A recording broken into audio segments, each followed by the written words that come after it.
Hi, everybody. Hope you're well. Today is another day. It is Wednesday, the 29th, is it? Wow, the month has actually finally come to an end. I've been thinking that this month has taken way too long. It's been rushing.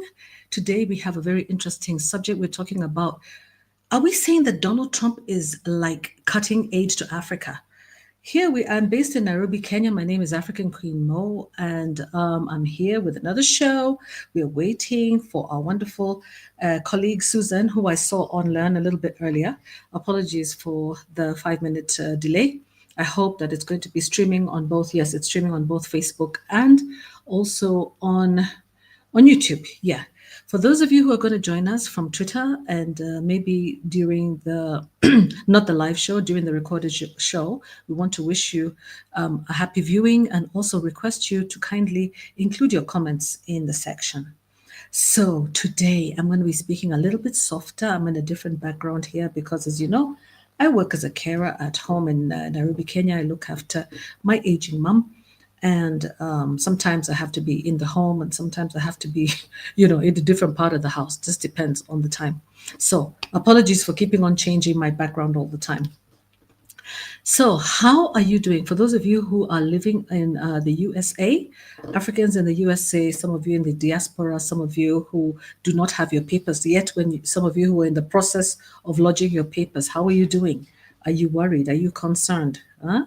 What are your plans? Are you planning to return to Kenya? Are you planning to return to your countries, if not Kenya, any other country, South Africa, Zimbabwe? We know that there are at least 18,000 undocumented immigrants from India, and that's a lot. That's a whole lot. But we actually have fewer undocumented immigrants from places like Kenya. We have like approximately less than 2,000, at least according to the official figures, they're less than 2,000. Oh, Susan has actually joined us. Karibu, Susan, let me welcome her to the stage. Hi, Susan, welcome to the stage. Yeah, so I was just talking about the. Hello, how are you? I'm good. How are you doing? Hi. I'm fine, Let me thanks. let me bring you the Cardiff way. You all right, mate?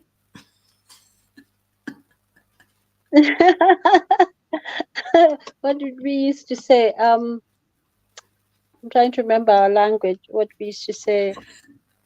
In Aberystwyth. Um, Yes, you were also in Wales anyway. yeah, yeah. I'm Wales trying is a to lovely remember. place, Such by a the long way. time ago. Yeah, Strangely, by the very way, beautiful. a little off topic, but you see, we Yeah. are ex-diasporans.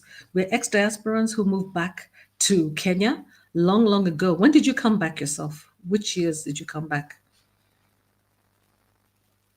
87. Oh, which was around the time I was leaving, So I came back like about a decade later, back to Kenya from living Yeah. in the US. I came back Mm, in 97, actually, 98. Towards the end of 97, actually December, so 97, 98. So like 10 years, difference. But that's because I went on to do my master's and I came back in yeah. 98. And then also I came back with a child, an American child who I Mm, had to put through the school system yeah. here.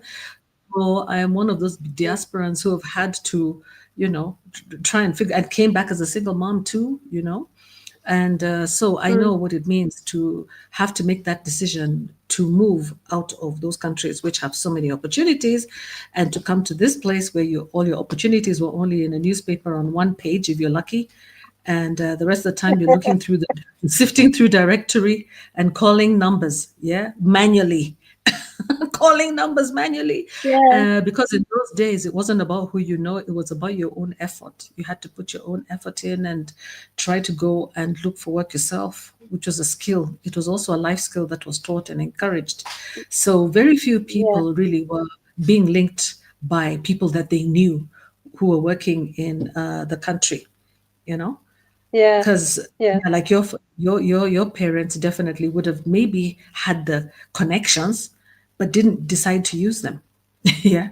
And Mm, the same for mm, me. My parents, my father was working with government, but he wasn't going to allow me to just sit back and wait for him to make my connections after I've already done my exams and degrees and come back with my degrees, because this is now your chance to go and fish the pond. Yeah. Mm. So it was good. It was really Okay. hard, but it was really good that we got those skills. And I can say maybe today's youth seem to not have those skills, and they seem not to have that kind of courage and confidence that they can actually look for work themselves and find it. So Yeah. we have to encourage them, as much as possible to be as independent as possible to look for a job, Yeah. because looking for a job is a job in itself, It's true. isn't it? That's Yeah, very yeah, yeah. true. Yeah. Looking for a Mm, job is a job in mm, itself. It is a job in itself, man. Yeah. So, yeah. guys, anyway, What- yeah, today we're talking mhm. about several issues. Basically, we know that President Trump has made some executive orders, and we've been talking about it on Monday. And on Monday, we had a very lively debate where we had many people coming into our StreamYard, most of them actually living from outside the country. And I need to send links to them, which I haven't done. So maybe, Susan, if you have anything to talk about, like, what are the Trump's executive orders if you're ready with them, while I also send some invitations out. Okay, just before I go there, just as I was doing some studying for today's discussion, I was looking at some of the countries that have sent where they which have the most immigrants to the U.S. And there's Cuba, Vietnam, Ecuador, Brazil, China, India, El Salvador, Honduras, Guatemala, and Mexico. And those are the 10 most the countries with the most immigrants. And some of the reasons for it, you were talking about opportunities of being in the West, was like for Cuba's the harsh, for most of them it was economic conditions and political conditions. In some, it included the repatriation or reunification with their family members. There was also running away from criminal gangs and violence. In Brazil, in that is a real problem. Also, which other country? Um, Guatemala, Mexico, running away from criminal gangs, and that's why they're fleeing to the U.S. Because of the opportunities. They're looking for a safer space to raise their families. Of course, issues like corruption, which affects, which is a trigger for poverty, is there. And most of the work these people are looking for, most of them are looking for jobs in the in the farms, agricultural jobs, construction work, and things like that. The Chinese and the Vietnamese also, the Vietnamese apparently, they have small businesses and they are well known. They contribute to the economy. They have little businesses and they're well known for that. Um, and many of them, what happened is they went to, okay, some of them were illegal immigrants, okay? Some of the people from these countries were illegal immigrants. And some went on a visa for one reason and then they overstayed. So that's how they ended up being undocumented immigrants. Then some, like China, there's an issue again of human trafficking. And that's how some of them ended up in the US. They were trafficked to the US. Um, we know there are other countries as well that will be engaging in that, but maybe their numbers are not as high because these are the top 10 countries. Um, and then seeking better education, also Chinese looking for better education. They're very, very keen on education. The Asians are very, very keen on better education. India too. And interestingly, it also picked up some of the areas where some of these groups have settled. For instance, the Ecuadorians have settled in New York, Queens, and Los Angeles. And one thing they've brought to the U.S. is the very strong sense of community. Um, the people from Brazil around New Jersey, that's where the huge communities. China, New York, India, New York, San Francisco, and Chicago. And then where the Vietnamese, I don't know whether you noticed that, so, but they picked up that these are the areas where these groups have settled. So when we were talking even in the last show about why would people want to go to the US, whichever way, it's because of those things, the economic hardships, escaping violence, um, stories of mothers trying to get into the US because it was just so much safer to be in that space than to be in their home countries. And some of them trekked even through Mexico, which is a very dangerous place in terms of gang violence and criminal gangs. And they trekked through them to get to the US just to for a safe haven. And this perhaps aligns well with the Biden's humanitarian parole program, which was open to people from Cuba, from Venezuela, Nicaragua, and Haiti. And if they had a sponsor in the US, they could stay there for up to 2 years on a work visa. And they would, they would be escaping the violence and poverty. So they would be able to go and stay in the US for a while. And then we had they were calling them control border parole program. And this is now for the Mexicans, the ones from, and there was like an app on the phone, and they could apply for it, and they're looking for asylum again from violence and economic hardships. They were looking for that. Now this is for the Mexicans. That apparently during the Biden administration, they noticed that the the one from Cuba, the SBP one, as it was being called, was being abused. Even the humanitarian parole program were being abused, and people were finding them from those countries were finding themselves into the U.S. And they were not all genuine applicants. So yeah, so the CBP one and the humanitarian parole program are some of the programs that Trump has targeted, and those are the guys that are being looked for what they're calling expedited deportation.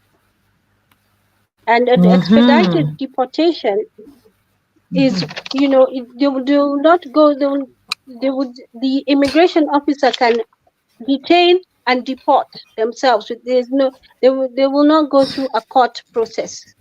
They don't need to go through a court process for that one. They don't need a court.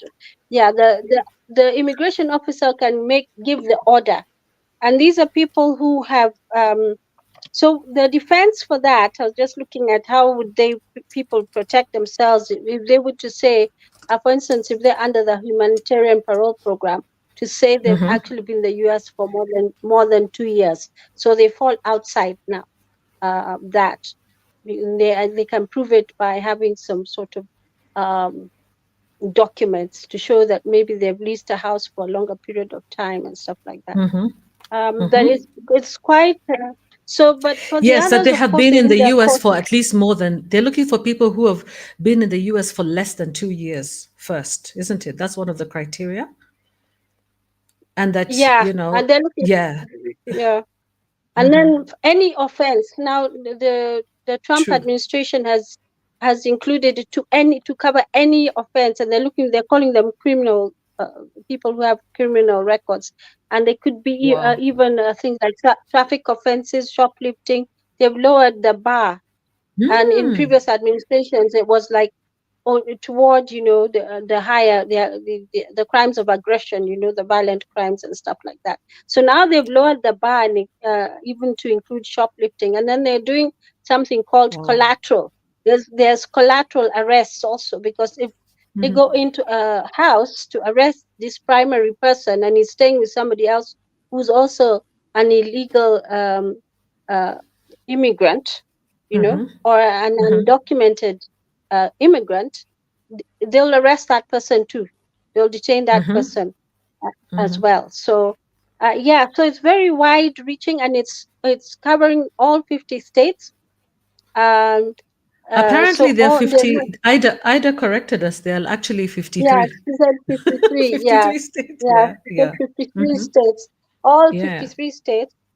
Um, but I'm not sure about Puerto Rico and those, but discovering the ones, and let's talk about the ones in the mainland. You know, those all those states on the mainland. The ICE people are going to all of them. There's none that is safe. Even the what they call the sanctuary cities, they're going to the sanctuary cities too.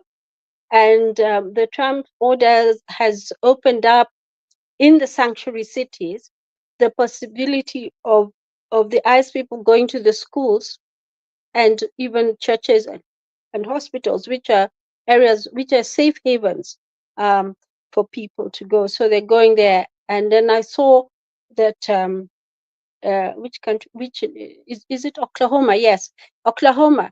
Now the education department is asking, when you register your child for school, you have to say whether the you have to give the citizenship status of the child.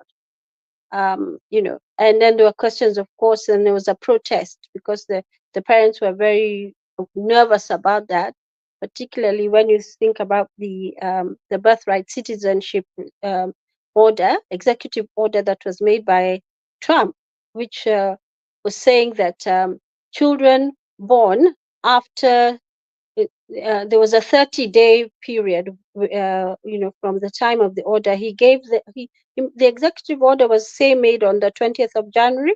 So he said with any child born after 30 days from his order, who is born of a mother who's holding a temporary visa, uh, or an who is an undocumented immigrant or an illegal immigrant, will not be entitled to birthright citizenship, and which is contrary to the 14th Amendment of the U.S. Constitution, which says that um, you know people born in the U.S. are entitled to birthright citizenship. So the many states have challenged that, and there's a current temporary stay of that order. So it's been suspended temporarily. An injunction has been obtained, and for about 14 days or so, so that so that it can be argued fully by both sides. Then what's happening again is mothers to try and to beat that order. Uh, you know, they're trying to, for those who are able, they're trying to deliver before the deadline. Yeah, so that's what's happening. So there's a lot of changes that have occurred as a result of the slew of orders that Trump has made. On his first day, he made 26 executive orders, 26 executive orders, and he's continuing to make them. He's continuing to make orders. I think in the first 100 days, he has reached over 50, almost 50 orders. But the He's 100 days basically are not yet over. reversing Biden's policies, basically, Yes, undoing. yeah, He's yeah, undoing Biden's policies. Yeah, very it's much really. so. He has actually rescinded 78 executive orders of Biden. Yeah, he's Wow, that's a rescinded lot. them. Yeah, he's rescinded them, and I'm sure they'll go on, because he's one of. You remember his inauguration speech? He talked about a return to common sense, a revolution of common sense. So a lot of the orders he thinks the Democrats made, or the Biden administration made, he thought some of them were not based on common sense, particularly the one on the gender issue, and the DEI, where he has even sent old officers who are holding such office as DEI officers on paid leave, paid administrative leave. Yeah. So And Yeah, talking most. about DEI, and talking about Mhm, DEI, you saw probably you saw that the people who are the greatest beneficiaries are actually not the people you expect to be the biggest beneficiaries of DEI. mhm, That's DEI is diversity, equity, and inclusion, equality and inclusion. DEI. yeah.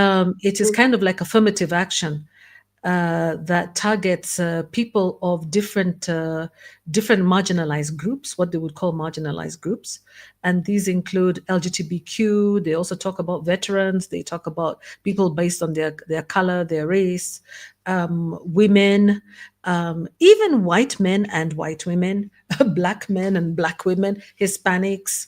So there's different categories of people. That's what they do. And then they've realized that actually at the very bottom of the list, number 7 and number 8 is actually the veterans and the blacks who actually benefit, and the people who benefit the most are actually white women, because it also includes people from other countries like Ireland, Australia, people who have heritage that is not American, that is from other underrepresented countries. So this is what was really surprising, that if you go to TikTok, you'll see a lot of white women actually complaining that they were let go of their jobs, and they don't want to talk about the fact that they're the biggest beneficiaries of diversity, equity, and inclusion in America. And I believe it's also the same in the US. And I'll give you some examples of that kind of thing eventually. Thank you, Susan. Continue. In fact, I was bringing it. Did I I interrupt deliberately you? brought. No, I Okay, brought the sorry. discussion right to DEI because I think that's the main crux of what we're discussing today. Yeah, Uh, yeah, yeah, yeah, yeah, so yeah. I brought it and making a link between what with what some of the executive orders have to do with that and how it's affected that, and sort of said that Exactly, let me, they're nonsensical. exactly. It's a nonsensical thing, and he has removed the. In fact, it falls under even the way it's referenced. We call it. Let me see if I can find what it says. Um, he uses quite interesting language. He says ending radical and wasteful government DEI programs and preferencing. Mm-hmm, And then the next mm-hmm, one is defending women from gender ideology, extremism, and restoring biological truth to the federal government. mm-hmm, mm-hmm, So that mm-hmm, mm-hmm, and then it's of course that when you read when you look at the executive order, it states clearly that the U.S.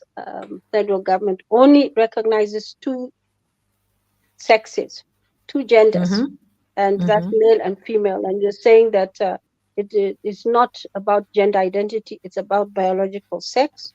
And of course, we know we've seen changes occurring.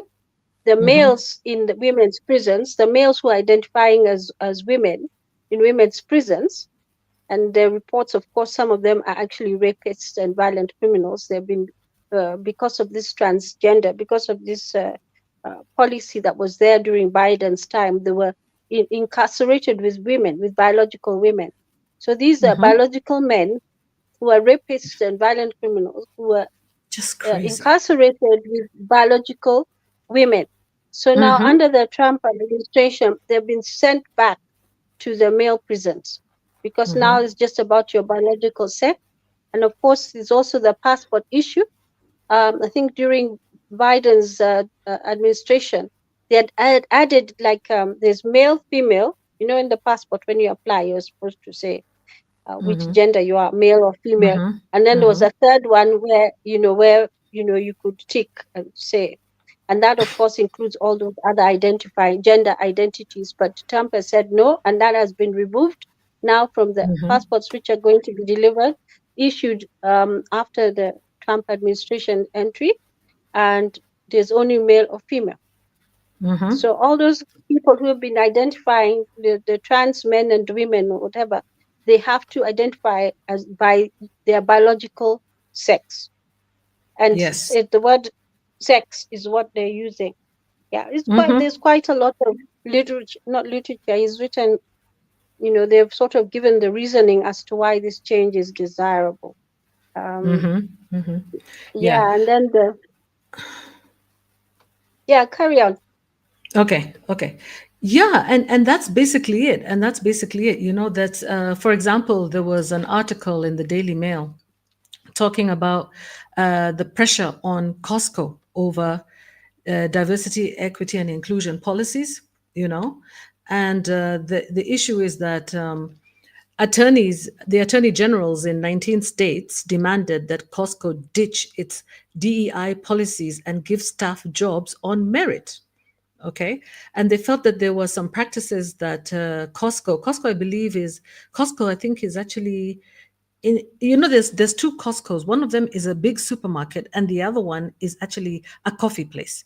Yeah, but they were talking about racial discrimination being immoral and illegal in terms of hiring policies, and they were accusing Costco of violating state and federal law. Okay, but the thing is that what they don't realize is that the fact is that the racial, it wasn't really, the DEI policies are actually going to affect mostly white women and white men, and least of all blacks. And that's the reason why they're waiting to hear a lot of black people, black Americans, complaining and coming forward. But you see, because many black Americans are not beneficiaries of the diversity, equity, and inclusion, they're quiet, and that's kind of surprising. And the people that you're hearing speaking loudest about this are actually white women, crying. You see them crying, and that's one thing they love to do, cry, crying and talking about the fact that they've been laid off and they don't know how they're going to survive. One of them was talking about, I have a wedding, I don't know what nobody wants to be laid off their job. But the fact is that, why is it? And the person who was actually criticizing that lady is actually a white man who said, you see, now you're going to see who is a true beneficiary of the diversity, equity, and inclusion, program. And so I think the idea of merit based rather than racial based, what do we say, evaluation and hiring should be done.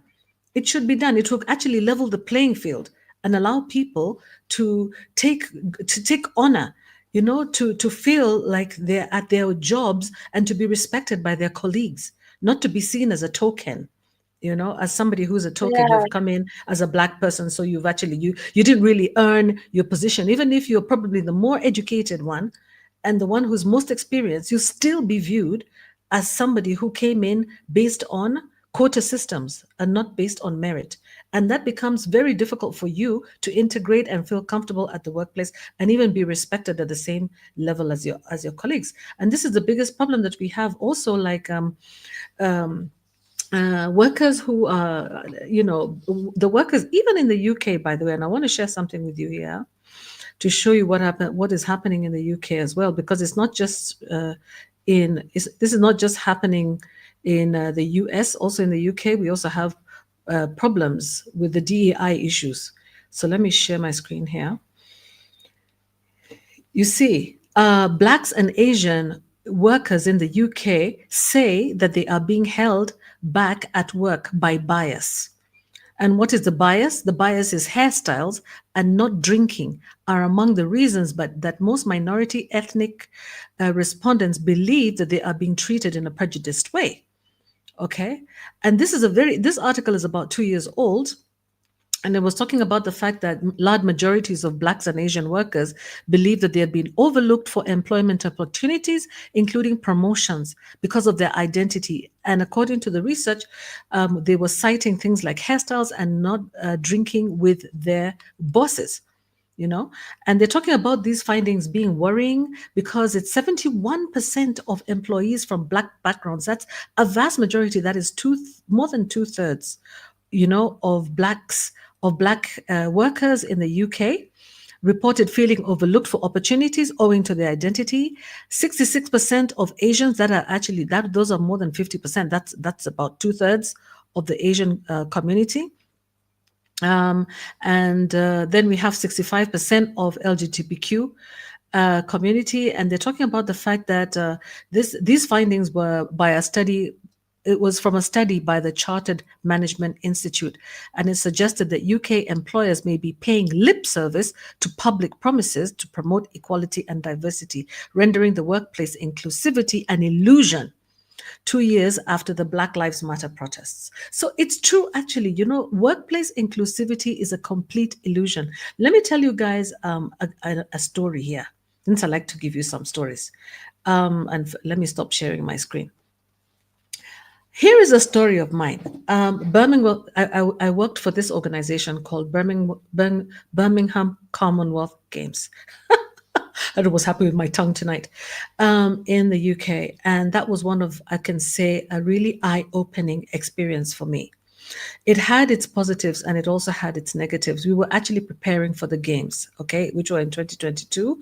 And I was working there as you can see, I'm an evaluator. I was actually supposed to be the manager evaluator, most experienced, more than anybody else. And they were supposed to be following my lead, okay, when it came to reporting back to the donors and things like that.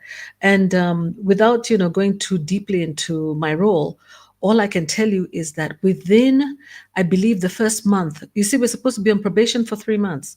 Within the first month, they'd already made you sign a diversity, equity, and inclusivity form to state that you are there and you are Black, or that you're from this group of people. So before you are even confirmed on your job, while you're still on probation, they got us all to fill in these forms. And more than 75% of the Blacks who were employed there were not confirmed on their jobs. It became such a big issue, by the way, that the city of Birmingham took issue with it. And they wanted to know, the actual board had absolutely zero people who were non-white. Everybody was white on the board, okay? And I'll show you information about this. Everybody was white on the board, and yet Birmingham is the second biggest city next to London, and is most diverse in the UK. So the diversity, we would have expected to see many more Indian groups, Indians, Asians, Pakistanis, represented on the board, but actually they did not represent. And this became it became a big issue, by the way. And I took issue with it myself, because you see, what happened is that anybody who was non-white who was working there was seen as a token. We were not actually viewed as professionals in our own right. And it was very difficult to work in that kind of a setting. Extremely difficult to work in that setting. Needless to say, I did not complete. I actually left. I actually resigned before my 3 months was over. Why did I resign? Because I actually noted all these injustices and I couldn't live with them.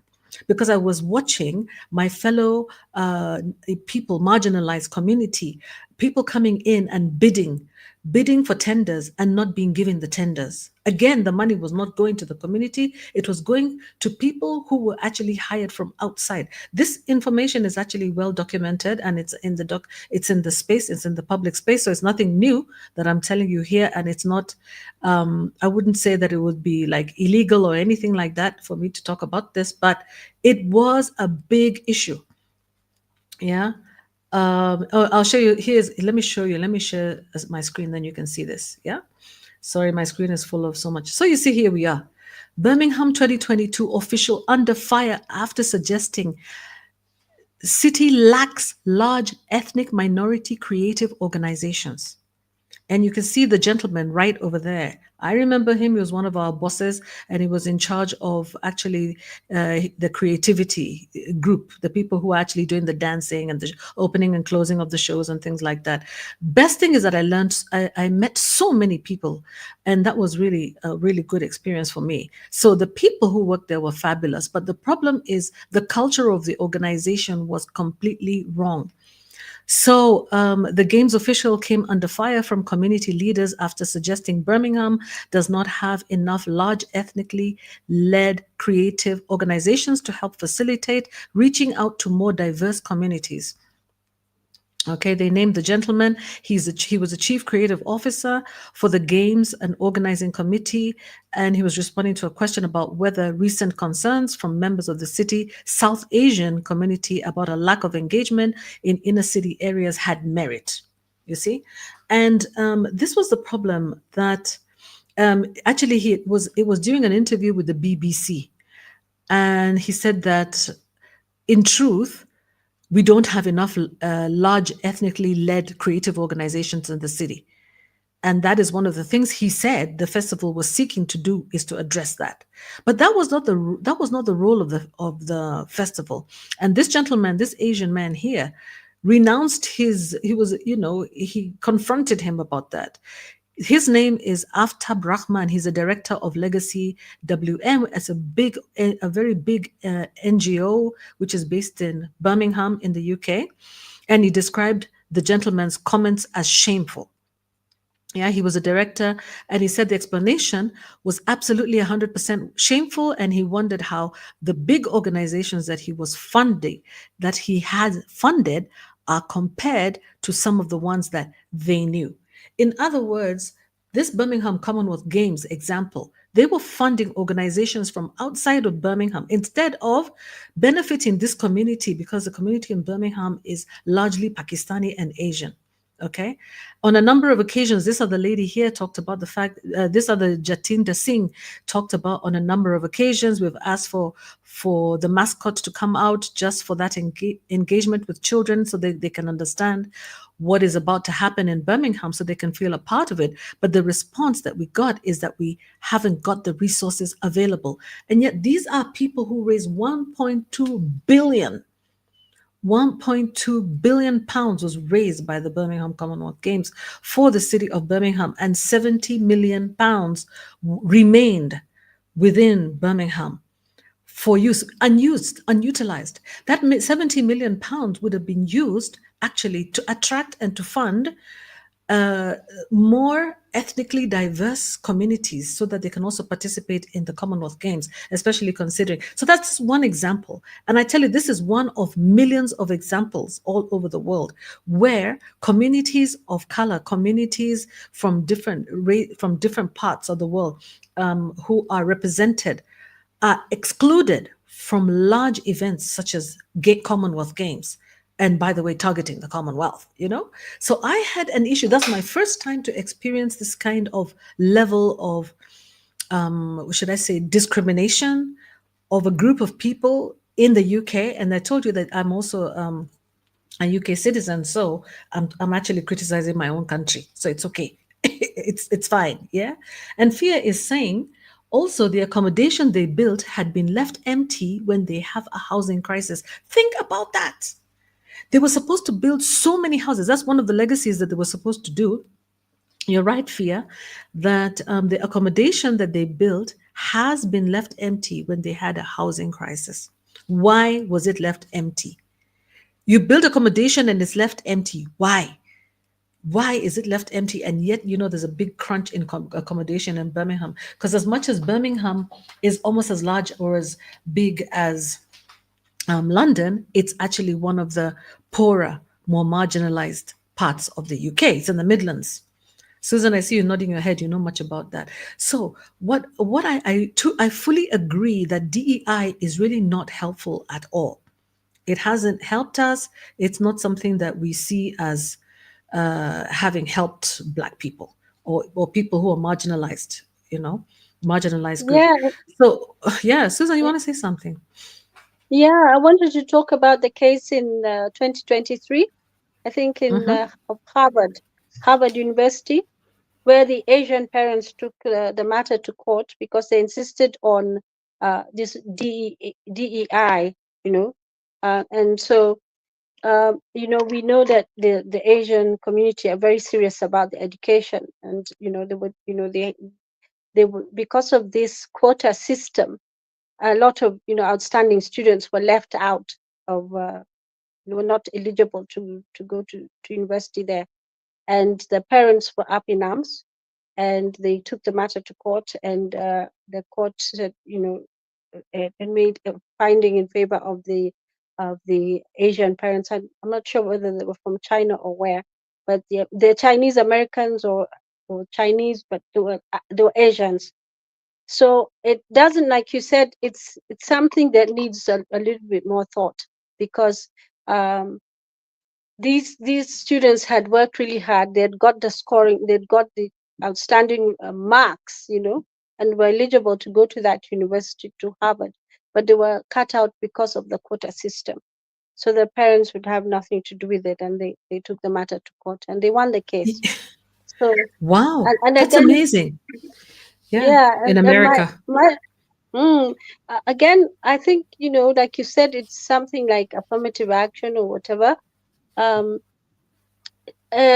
professionally, when they lower grades for entrance into university on a certain subject for women or females, sometimes like you said, it doesn't work well for you because you have your male classmates looking down at you, saying, "Okay, you never scored the adequate. You didn't score as high as we did, and so you don't deserve to be here." It was harder for us to say to get into the law school than it was Mm-hmm. for the girls, and Mm-hmm. that was what the word that is something that they do sometimes, and Mm-hmm. I don't think it's right. I don't think it's Mm-hmm. right because you have to fight that that argument all the time, especially in the Mm-hmm. male dominated fields where they lower the grades for the women. And then of course I say you're not as good as we are, there was Mm-hmm. favoritism for you. So it has, like you said, that negative backlash, and you're swimming upstream, notwithstanding Mm-hmm. the fact that maybe when you sit an exam you actually do perform Mm-hmm. better than the Mm-hmm. guys do. They'll not they'll not they'll always think you got into the university on lower Mm-hmm. grades for the same subject. So there's some favoritism towards the females. So Mm-hmm. it's actually um it can actually have the opposite effect of what it's supposed to do. Mm-hmm. Again, in Yeah. South Africa, they had that where they were employing uh, people who are not really, because of this whole affirmative action, equalization, whatever. Um, People who are not qualified for Mm-hmm. roles, and they say, oh, it has to be a female. So you get a Mm-hmm. lady to take that job, but she's not qualified. She doesn't have the Yes. academics, doesn't have the training to sit in that office. And Mm-hmm. so, it's really wrong. If you think about it, you can get quite intimidated if you're not qualified for a job and you're the one who's sitting there. Um, how do you do that job and you're surrounded by other people who are very qualified? What can Mm-hmm. you even discuss with them? Because I'm Yeah. that's something I witnessed. I'm talking about something I witnessed, that Mm-hmm. you, Mm-hmm. you find somebody who tells you they're so and so and this is their job, and you can just tell they can hardly, there's Perform an the issue with the task. education. Even the Yes. communication Yes. skills, even the communication skills are not there, and stuff like that. And you can just tell, well, this is, and then of course the labeling is that this is affirmative action. That's why Mm-hmm. you're there. It's affirmative Mm-hmm. action. So you Mm-hmm. can excuse the You see, I have a friend who's, it's true, Susan. South Africa is a good example. I have a friend in California who's a professor in California, and she was telling me a story that what happens is that affirmative action also works against women professors, women who are very seriously educated. Why? Because women have been, the DEI works in favor of the women professors. So they can get funding for grants. They get favored for funding for grants. So what happens is that the department decides not to put them on salary, not to give them tenure, and get them to be consultants who are always applying for grants. So they actually end up losing out on their long term tenure program. And so the males end up getting tenure in universities, the male professors, and the females get made to apply for grants and keep on applying for grants. And you see, those grants have a time frame. They have limitations in terms of funding as well as time frame. So they don't have security in their jobs going forward. So it actually doesn't work well for women professors. So it's people at all levels who are affected. So I think this idea of, although it has to be applied very carefully, it has to be applied carefully because definitely there are groups in the US who have been, marginalized for a very long time, a very, very long time. But we have to be, it has to be carefully done in a way so as not to hurt the people that they're trying to help. because like I had this discussion earlier with a very good friend of mine who said that blacks, like for example, they were saying that there's this guy called Thomas Sowell who said that when you're used to privilege, equal treatment looks like discrimination. Yeah. So certain groups of people who will start feeling discriminated against, yet the problem is that they are not used to working with merit, based on merit. It's a whole generation of people who have a sense of entitlement, okay, rather entitlement to privilege, and are used to not working for it and feeling that, okay, because I'm a woman, or because yeah. So basically, there was also a case where there was a black lady who was happy in that the government has rolled back the DEI because she was doing well in tech. She was actually working in tech, a black American woman. Okay. But when DEI became a thing, she was given to another team because she thought, yeah, because they thought that was DEI, giving her to another team. She was doing really well, and then they just changed her team. And then what happened is that some of the people didn't even know they didn't know that there were benefits such as scholarships that were available. So she was happy though, basically what happened is that when they assigned her to a different team, what happened is that her work was affected. Yeah, and she had to start all over again. And this is the problem, that you're not able like to advance in your career, chronologically, and then it affects whether you get promotions, etc. you know because it's just virtual signaling, really. It just hurts. It doesn't actually help. It doesn't help because the system Yes, is actually already rigged in your favor, so what's the point you know it's unfortunate because, yeah. because you definitely get resentment from Yeah. your Let me give colleagues, some from your. examples. Yeah. Mhm. Let me give some examples. Like, for example, girls in Uganda. I was talking to this friend of mine. She was telling me that girls in Uganda, there used to be affirmative action for education for girls. So they were given extra points. They got extra points. And then now they actually rescinded all of that eventually. After a whole generation of girls were educated and it became illegal, it became criminalized not to send girls to school 20 years later. So now girls are operating on the same level playing field. The same thing that they did also in China. Because in China, I also listened to a program where in China, those people who live in rural areas are given extra points. Till today, it happens though, because they're trying to bring people up to the same level. But I believe at some point, it's all going to be equalized. Yeah, but we have to be careful that we're allowing people to start all on the same level, give people at least the same chances. Yeah.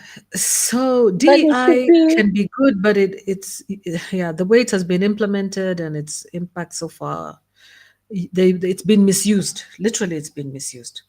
That's what it is. I think the emphasis should be, Mm-hmm. for it to be, what we need to do, if you're talking about leveling the playing field, Playing is field. to provide, yeah, the playing field.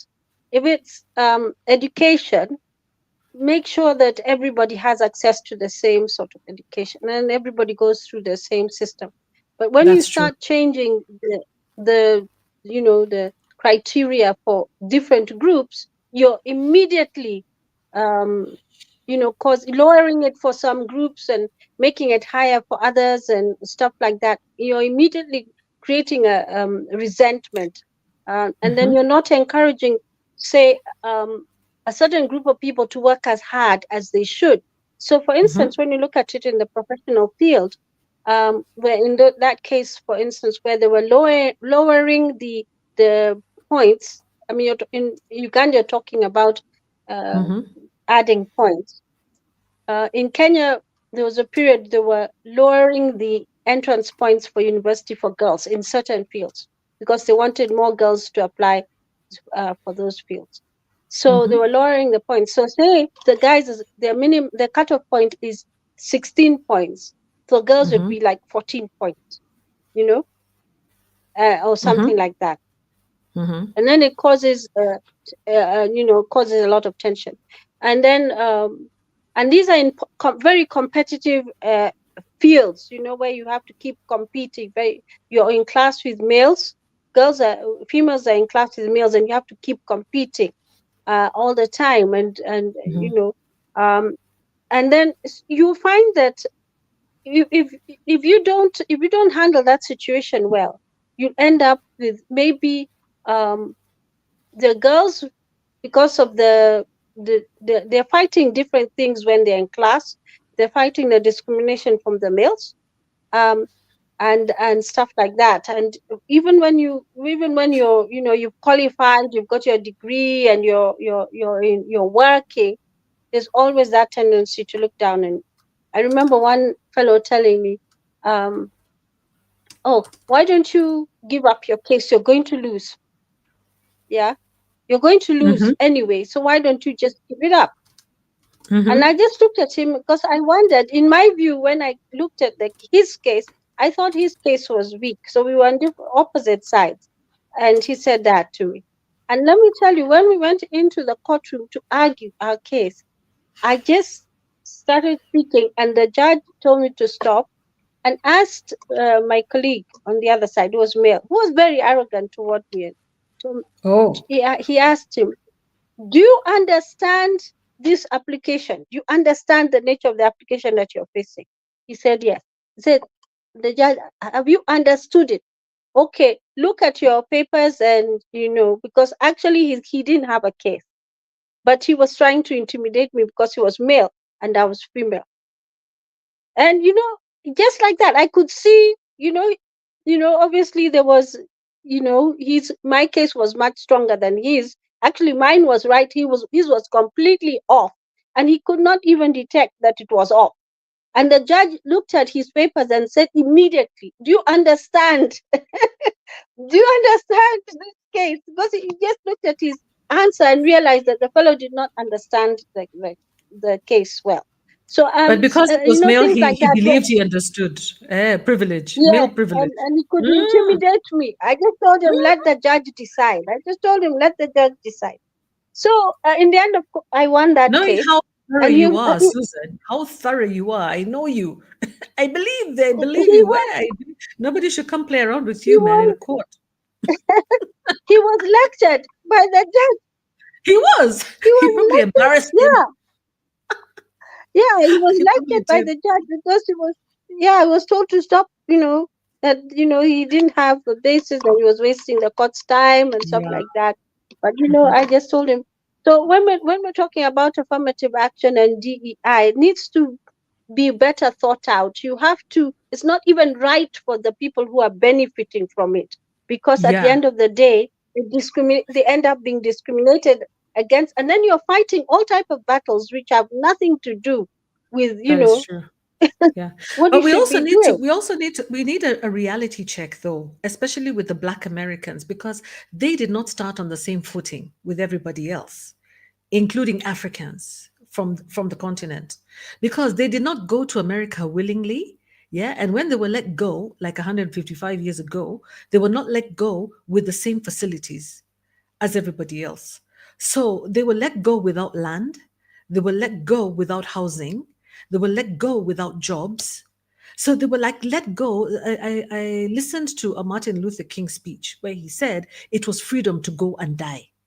It was freedom to go and be hungry. It was because as opposed to, for example, when like when the slave owners, when the enslaved people's owners, were had nothing, right? I mean, when they were told that they have to release these, enslaved people, they were given land, they were given means of production. Black enslaved black people were not given those means of production, and so they started down at the very bottom, having to try to build themselves up. They even did not have markets. So we can't really judge them and bring and expect them to have 155 years is a very short time, by the way. It's not that long, as much as we think. 155 years. Excuse me. There are people right now who are 100 and something years old who were in slavery as babies. or at least, maybe second generation. So it's not a very long time ago. So America needs to be careful. It has to be careful and protect its Black American population. Having been in the US and having gone through the education system there and having lived amongst Black Americans, I understand. And yes, they have made leaps and bounds. There are many Black Americans, of course, who have made leaps and bounds, but there are others who are still behind and still need support. And so other people like Mexicans, people like us, Africans from the diaspora, from the continent, Australians, Irish, nobody, not even veterans, nobody should compare themselves to Black Americans. They're a special category in America. And plus, they also built the country through sweat, blood, and tears without any compensation. So, because of that, that is going to be a burden for America that they cannot walk away from. They can't walk away from it. As a Black sister from Africa, I can say no. The black Trump cannot walk away from the Black Americans. He has to empower them. He has to provide for them and empower them. And it will take many more years. It might take double the amount of time, maybe another 100 years, because as we can see, the Black society is broken in many, many, many ways, including at the fundamentals, which is the family, because that is how it was started, by breaking up the family. So they Mm. have a lot of steps to make to bring the Black American family together. So I think all of us should rally around the Black Americans, and they're quite quiet. They don't actually talk much, but I think that they are still, to today and for a long time coming, still going to need additional support. So for them, I would say affirmative action is okay, but at the same time, they should also, be getting jobs on merit, because there's so many of them who are qualified for positions. There are many of them who are qualified for positions, and they should be given those positions as much as possible. At least that's how I feel about the Black Americans. They're a special category all by themselves. Yeah. And nobody Mhm. should try to compare them with LGBTQ. I don't know what. No, no, no, no, no, no. No. That's a completely different category. And the whole world knows and has its eye on Trump in this area. Yeah. Yeah, but that's just my personal view. Very, very strong view about that. Yeah. Mato, by the Yeah. way, I is think around. Kenyan with Love is around. I don't know where he is. I don't know why he's not coming into the studio. He's threatening to come it's into just the studio, and he's talking about some level of maturity on the channel. And I'm like, you know what? Don't give us long stories. Just come into the channel and let's chat. Or I think he's probably working. He'll come here and give us problems. Yeah, maybe he's waiting for us to say something that's a little bit controversial. What are we going to say that's controversial that will bring him on board? also. Let's talk I about just those wanted to say. Kenyans. Oh, yeah, I Susan, just please. wanted to say. I just wanted to say something about the when we're talking about inclusivity. One of the things that has caused a lot of, one of um, Trump Trump's executive orders on, on DEI, and also on, he says that um, no BLM flags and no pride flags. He's basically he's fighting against the woke culture. So he was talking about at government buildings, they can't fly. It's only the American flag that should fly. So the BLM flag and the pride flag should not fly, basically. And when we talk about inclusivity, especially in different areas like sports, for example, uh, and when we talk about the gender issue, where we were finding males competing in women's sports and really just breaking records which women can never break, uh, just by stating uh, um, you're a woman doesn't make you a woman. And that's one of the things they've said.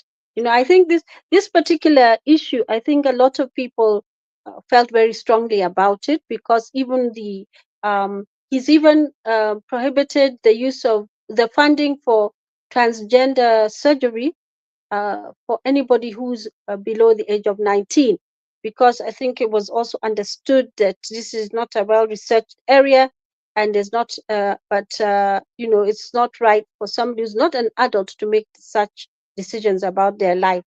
um, and there was even some extreme cases where children were being taken away from their parents because the parents did not agree with what was going on with their child. Children were institutionalized and taken away from their parents, and eventually there's really, really sad stories of uh, somebody,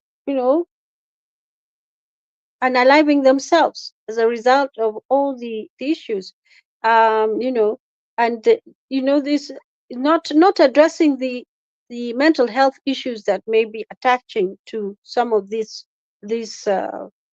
um, gender identity issue, because it's a mental health issue which needs to be addressed, and actually it was a mental health issue, and then it was removed from the register of among, the what they call it, gender dysphoria. It was removed as one of the mental health issues, and now to accommodate the way people feel, and then started causing a lot of confusion. I remember there's a doctor in the UK who actually was sacked because he had a challenge. He had a patient who came to see him. I think he was doing routine medical checkup or whatever. And this person came full beard and said they were female. So the doctor said, "No, I can't write that. What I'm observing is you're male." And so he got into a bit of a. They disagreed on it, and he lost his job. He lost his job.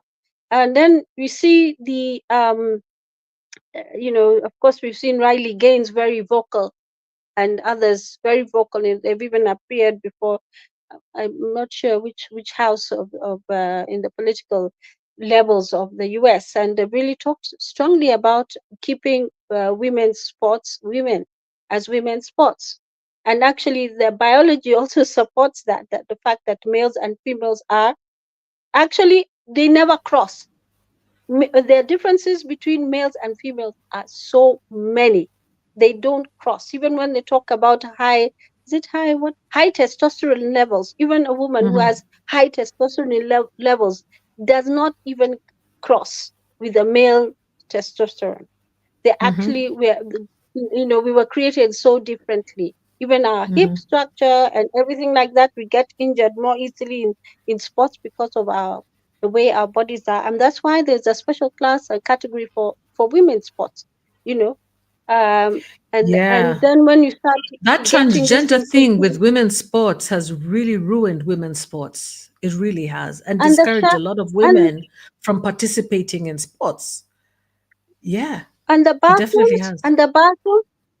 going to the bathroom, and you're Oh, yeah. changing there with and I was listening to Riley Gaines saying that the swimming costumes these competitive swimmers wear are really, really tight fitting. You really have to, strip and then literally pull yourself, struggle into, really pull yourself Mm-hmm. into it.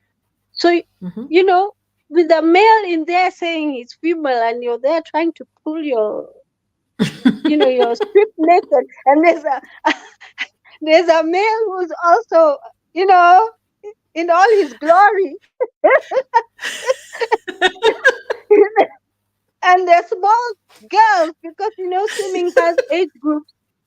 So I don't want to even imagine, Susan. Please, that I don't want to see that picture in my head.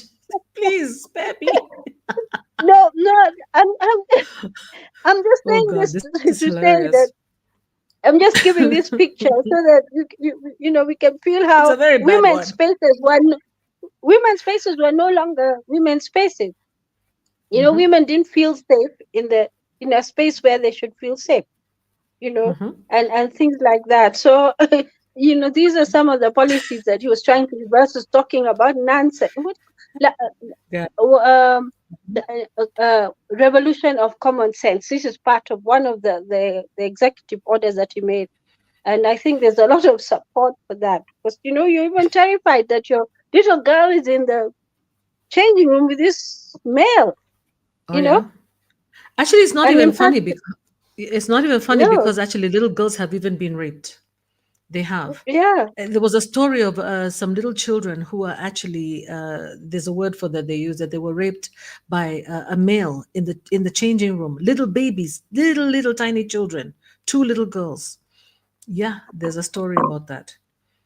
and there's Yes. the San Jose case, Hmm. the volleyball player, Hmm. transgender.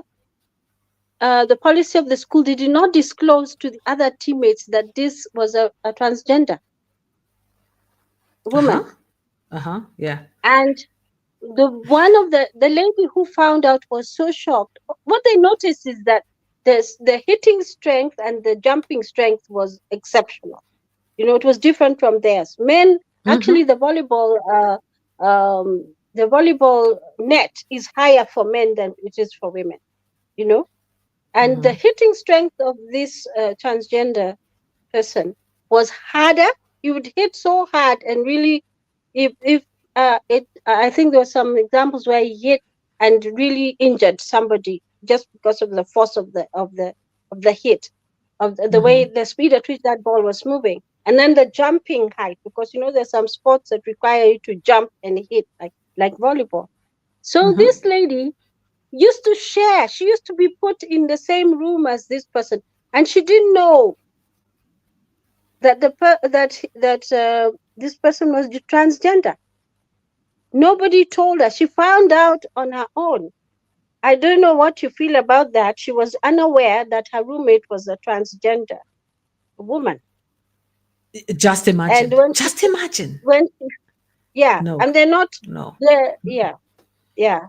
Mm-hmm. Yeah. I That's listened very to that, dangerous. That's very, very dangerous. Yeah. It is dangerous. It is actually dangerous. and Totally. because of this Yeah. DEI and not wanting to disclose and inclusivity, they didn't think it was right. They didn't think about the rights of the biological female to know that she was sharing a room with a biological male.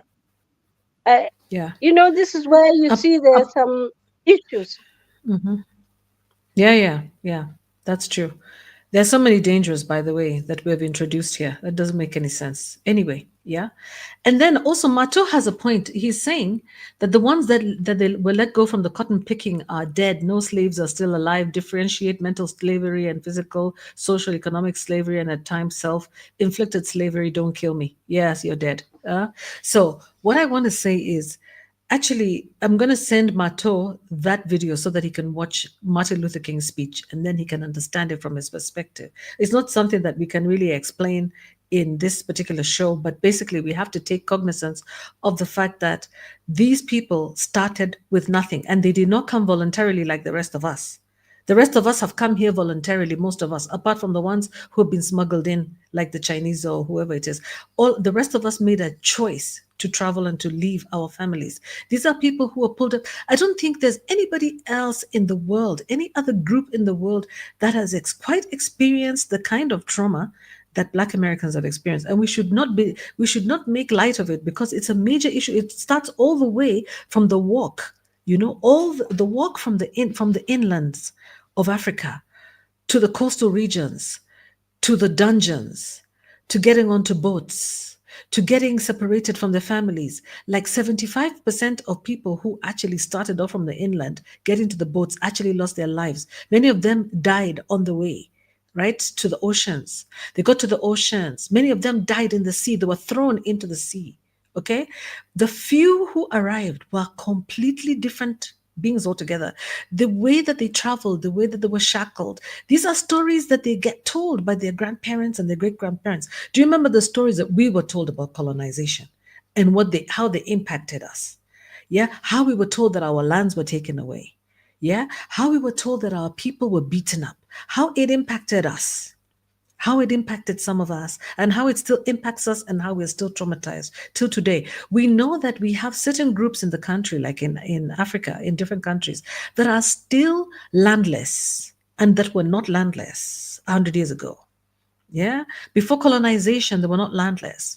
There are many groups of people that are landless today. There are many people who are still suffering the bouts, they were still suffering the effects of colonization now. But slavery is on another level where people are actually auctioning you, where you're being auctioned, where your children are being auctioned, where you're having babies and they're taken away from you. Listen, there's a kind of trauma that we can never understand. We will never, there's no group that will ever understand the trauma of being separated from your parents, the trauma of being separated from your continent, the trauma of being taken on ships in the sea, the trauma of being in the cotton picking fields, the trauma of the breeding. We've heard about breeding farms. We're not sure whether they're there. The trauma of becoming that male who is a super male who just breeds. His job is just to be. He's bred to breed. There's so many injustices that these people have suffered, that we must actually have a sense of empathy and understanding that we do not understand, we will never understand, and we have to give them grace. If that's the right word we want to say, they have to have the extra. They have to. If I was the one, I would say, in fact, there should be many counseling programs. There should be a lot of free counseling programs for Black Americans. And there should also be, also a lot of intercontinental learning, trying to help them to come back to kind of like find their roots, to find where they came from, family reunions. There should be a lot of that kind of thing going on. And I'm hoping that maybe people would be open minded to that kind of idea, that we create opportunities for them to learn, not for them to just relocate back to Africa, but for them to trace back where they came from and maybe to identify their families. Let me tell you, even us guys on the continent, we were affected by that, but we chose to just like block it, and we shouldn't, because it impacts us. And I think this is the reason why we have the kind of hostility that we have towards each other. Even on the continent, we have many people who are traumatized and are experiencing still a lot of mental anguish because of things that they don't understand. Yeah, so I think we can't just like just say, oh well, that happened in the past and it's over and they're dead. No, no, no, no, no. The impacts and the effects are still alive today. So anyway, I wanted to show you guys something about uh, our president. President Uhuru, okay, the past president Uhuru has something to say to let's see here. He had something to say to Kenyans about the fact that why is it that Kenyans are complaining? Why are Kenyans complaining and they are not they're not paying taxes to the American government? Here we are. I think you can see that. That is President Uhuru, the previous president of Kenya, the previous president Uhuru. And he said, I saw some people crying that Trump has removed funding. Why are you crying? It's not your government or your country. He has no reason to give you anything. You do not pay taxes in America. Instead of crying, we should be asking ourselves what we could do to support ourselves. Yeah. And basically, that's what he's doing, is that he's telling Kenyans that this entitlement, this sense of entitlement that we have, this laziness, begging bowl in hand attitude that we have towards countries like the US and countries like that, should stop. Because, first of all, it affects our national pride. And also, it assumes that we are entitled, Elon Musk, on the other hand, was also saying something about the genders. Can you still see my screen? Or should I have to share this screen as well? I think I probably have to share that screen. Yeah. But Elon Musk was also saying something about the fact that 70, like in this, the past century, there were, no, the past century, there were only two genders. And all of a sudden now, this century, there are 73 genders. And then now, as of Trump, they're back to two genders. In fact, Elon Musk was being gracious because the fact is that there are over 100 genders. And I saw the list and I couldn't believe the 75 genders that my daughter in the UK was being taught, is being taught. I couldn't believe it. I just could not believe it. And yeah, we have to confront that, confront it. Yeah, we have to confront the truth and speak truth to I was power. just going to, Yeah. yeah, I just wanted to say something. I saw a video about Mm, the what they were calling expedited deportation, and one video was saying how um, what did it call, the indigenous people of mhm. America, the Indians. Some of them are being picked up, and they're actually indigenous people, and it's because they're even being picked up and arrested and detained, and they have the document to show actually they're native to America, but the ICE guys are not recognizing some of those documents. So there's a lot of drama that's taking place. Yeah, and there's likely to be some people who don't deserve to be being picked up as a result, and find Mm-hmm. themselves caught up in the system. Mm-hmm. Definitely, there's going to be a lot of legal challenges on some of the laws already. Um, he he suspended federal grants, which affected a lot of people, a lot of Mm-hmm. groups. He also stopped the refugee programs. He stopped them. He has what do you call it? He has called a pause on them, so they can't. Mm-hmm. No refugees are coming in. No refugees are coming in. So they were supposed. Some had already had their refugee papers approved, but their flights have been cancelled. Mm-hmm. And stuff like that. Yeah. So and then the federal funding, the grants and stuff have also been stopped in certain aspects, and some people are suffering as a result of that for about 90 days. And it was done in such an arbitrary way, but the courts have suspended that order too. There's a group who went to court and suspended that. So there's going to Mm-hmm. be a lot of back and forth on some of these executive orders, where he makes orders which are unconstitutional. Executive orders are actually just supposed to fill gaps. They're Mm-hmm. policy documents, and they're supposed to fill gaps. They're not supposed to uh, overturn or operate in place of the law, because there's an institution that's supposed to be the lawmaking institution in the US. And there are ways to if you want to change the constitution, you have to follow the rules. So he can't just do it using the executive orders. And that's why Mm-hmm. there's going to be a lot of challenge to some of the things. Uh, Mm-hmm. yeah. Yeah. Yeah. Yeah. Yeah. And that's interesting. That's interesting. Now, talking about the executive order on aid to Africa, I was just talking to a friend of mine who has a relative who's working with the WHO, and I was asking whether the WHO, World Health Organization, whether he has lost his job. And she said, no, no, no, no. Actually, WHO has enough money, and China, yes, has promised to continue supporting WHO. It's not that they're going to be replacing the USA, but they're going to continue supporting the WHO, although not at the same level. But what has happened is that non-governmental organizations like WinRock, USAID have been told to stop working contracts, yeah, and they will be renewed. All those people who are contracted by USAID and WinRock have been told to stop, and their contracts are going to be reviewed after 90 days, yeah, to check whether their contract should continue or not continue. Because and then we had a discussion with my friend, she's African, and we were talking about how aid projects, really, we've been working in the aid sector for a long time ourselves, and we say we believe that aid projects are not really designed to cause change, like the kind of infrastructural support that we get, the infrastructural investment that we get from countries such as China. Yeah. Aid projects basically offer things like leadership training to health workers, which is like soft skills. Yeah. And the kinds of support and investments that cause real change are loans, are given to us in the form of loans with the World Bank, which we have to pay back anyway. Yeah. So again, with the aid organizations, what happens is they end up hiring the best and the most talented Africans. If you go into the United Nations, you go to the USAIDs of this world, you find the most brilliant Africans, working there. But it's not in their interest to solve problems, because they will be out of a job if they do solve problems in Africa, because their salaries and benefits are tied to that cushy life and existence that they have.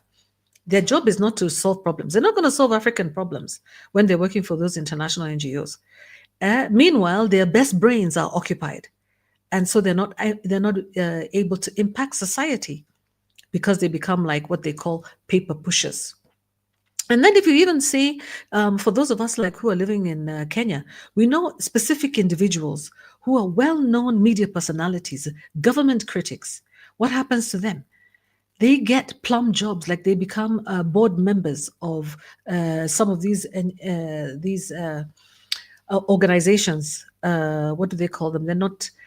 They're not quite government, and they're not quite private.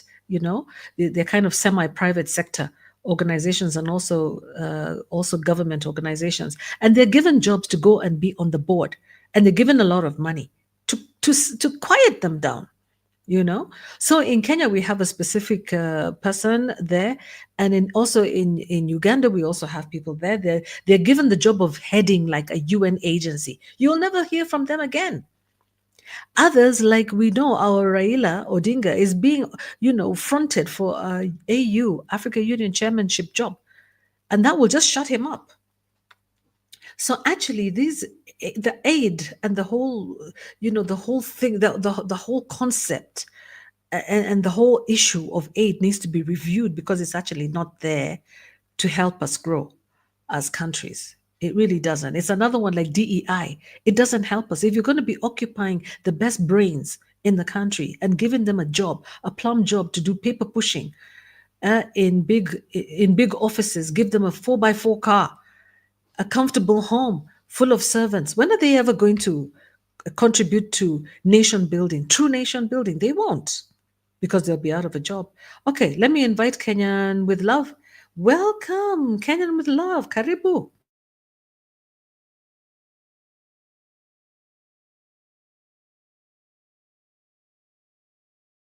You're muted. You're muted, Queen Mo. You're muted. Sorry, Kenyan with love. Welcome to the show. Karibu sana. I was And just tell, I was just telling you that I you're knew muted, and I'm also muted.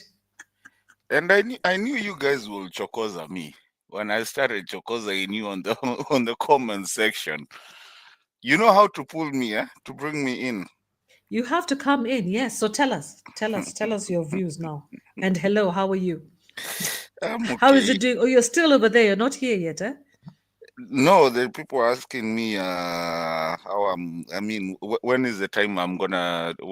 When is my flight coming? The deportation flight. By the Actually, here way, is the interesting by the here's the way, interesting statistic. It's not gonna happen.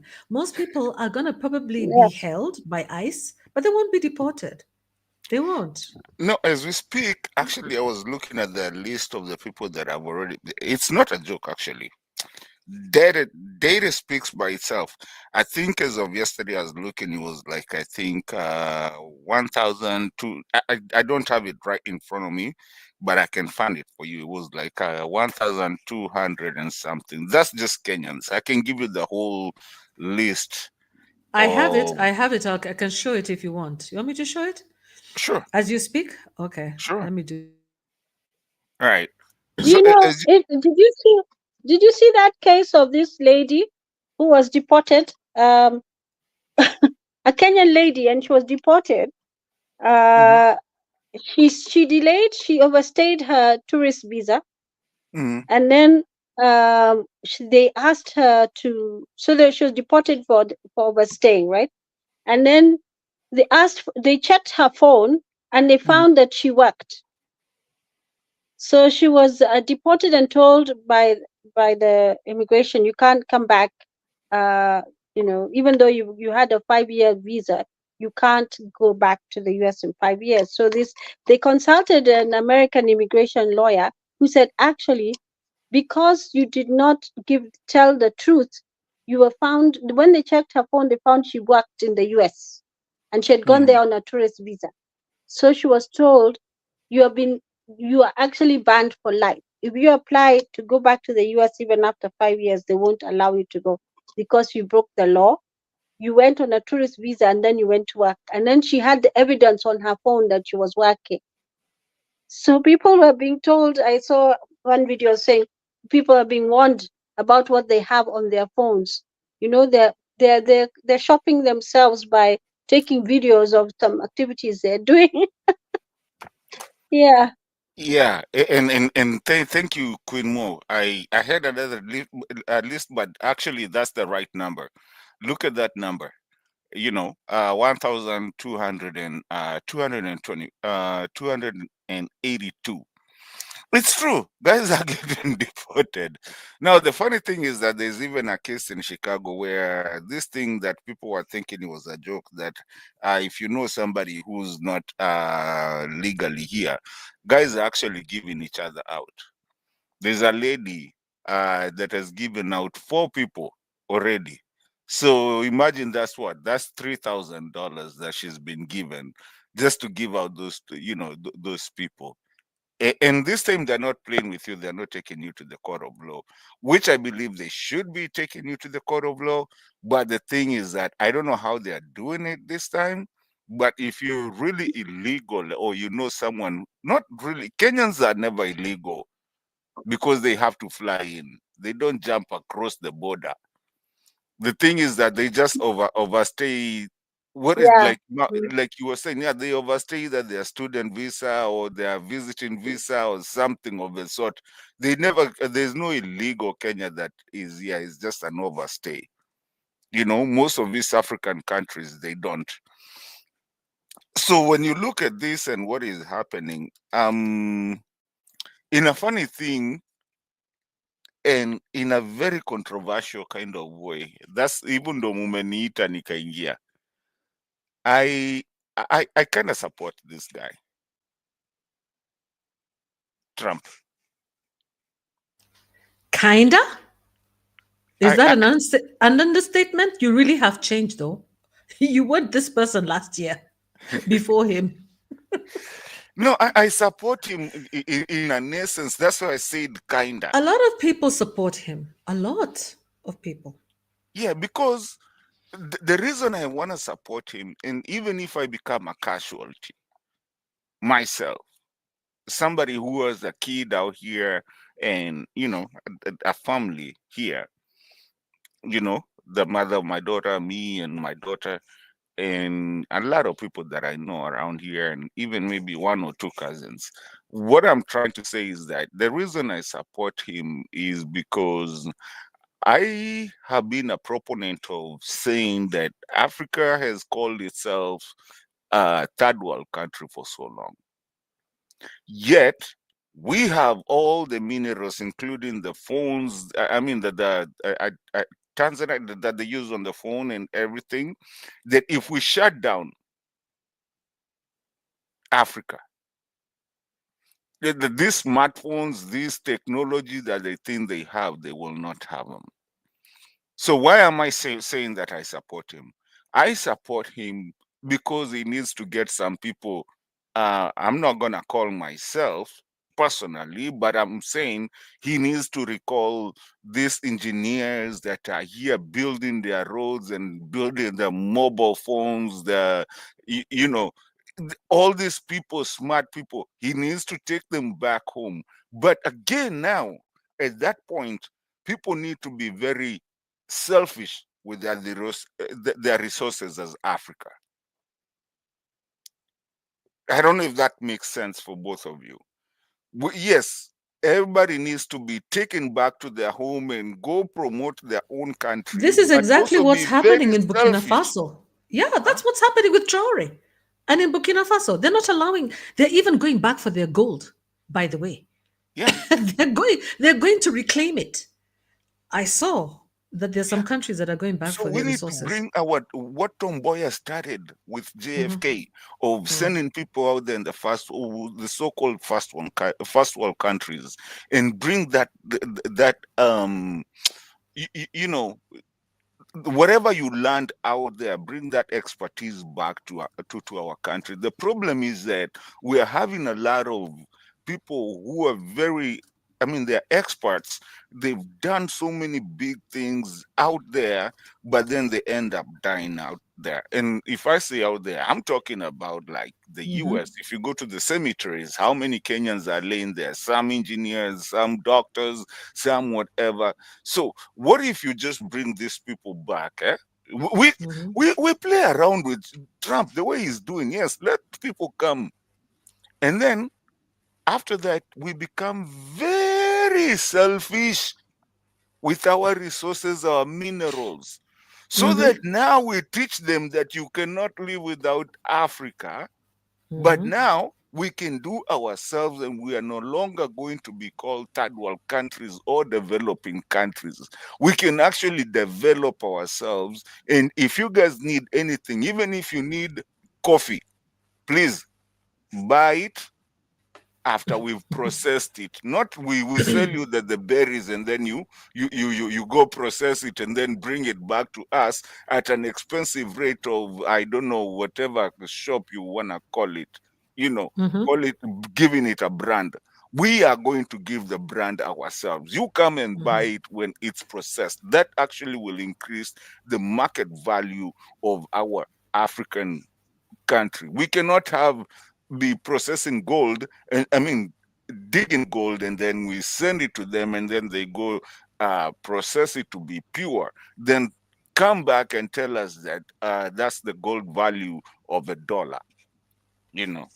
Let me Mm-hmm. just run into something real quick because najua mtani hiyo ndo imenileta kabisa, but let me also talk something about the the media fraternity. Look at how many of them work in State House today. Mm-hmm. Mm-hmm. Some of them do not even know anything about governorship. It's just because they can interrogate somebody who's going to be a president. Look at Muhammad Ali Jichopevu. Mm-hmm.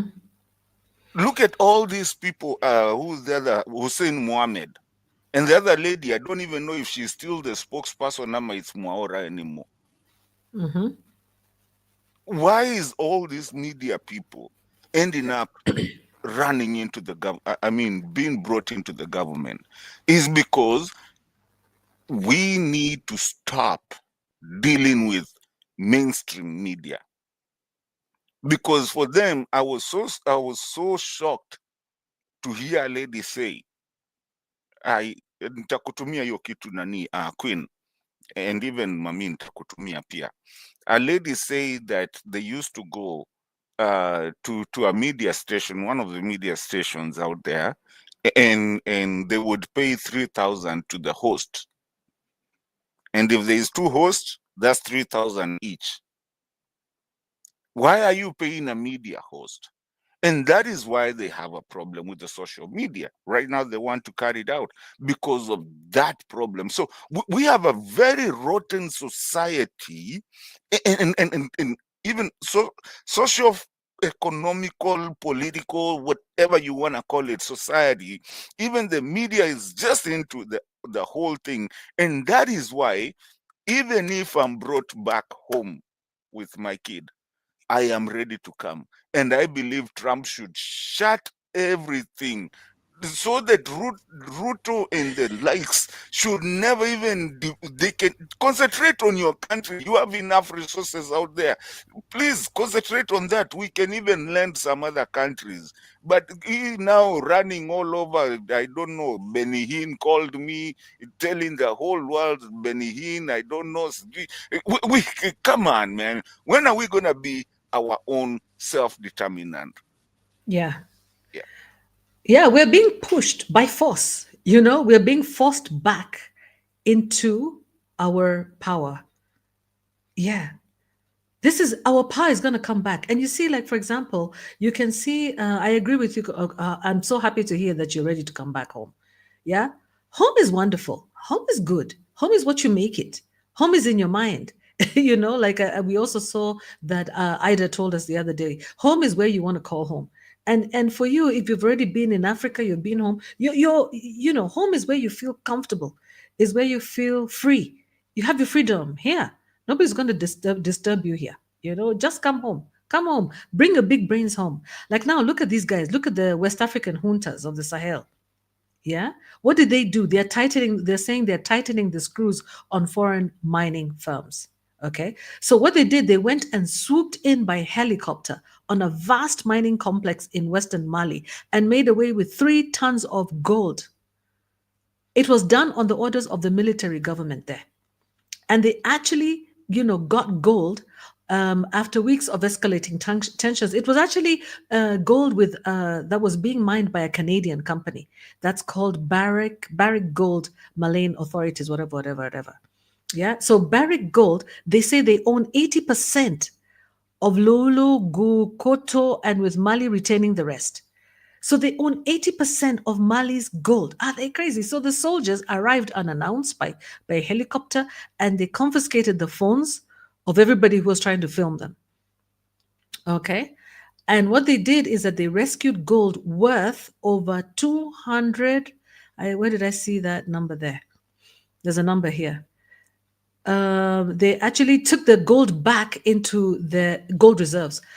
Well,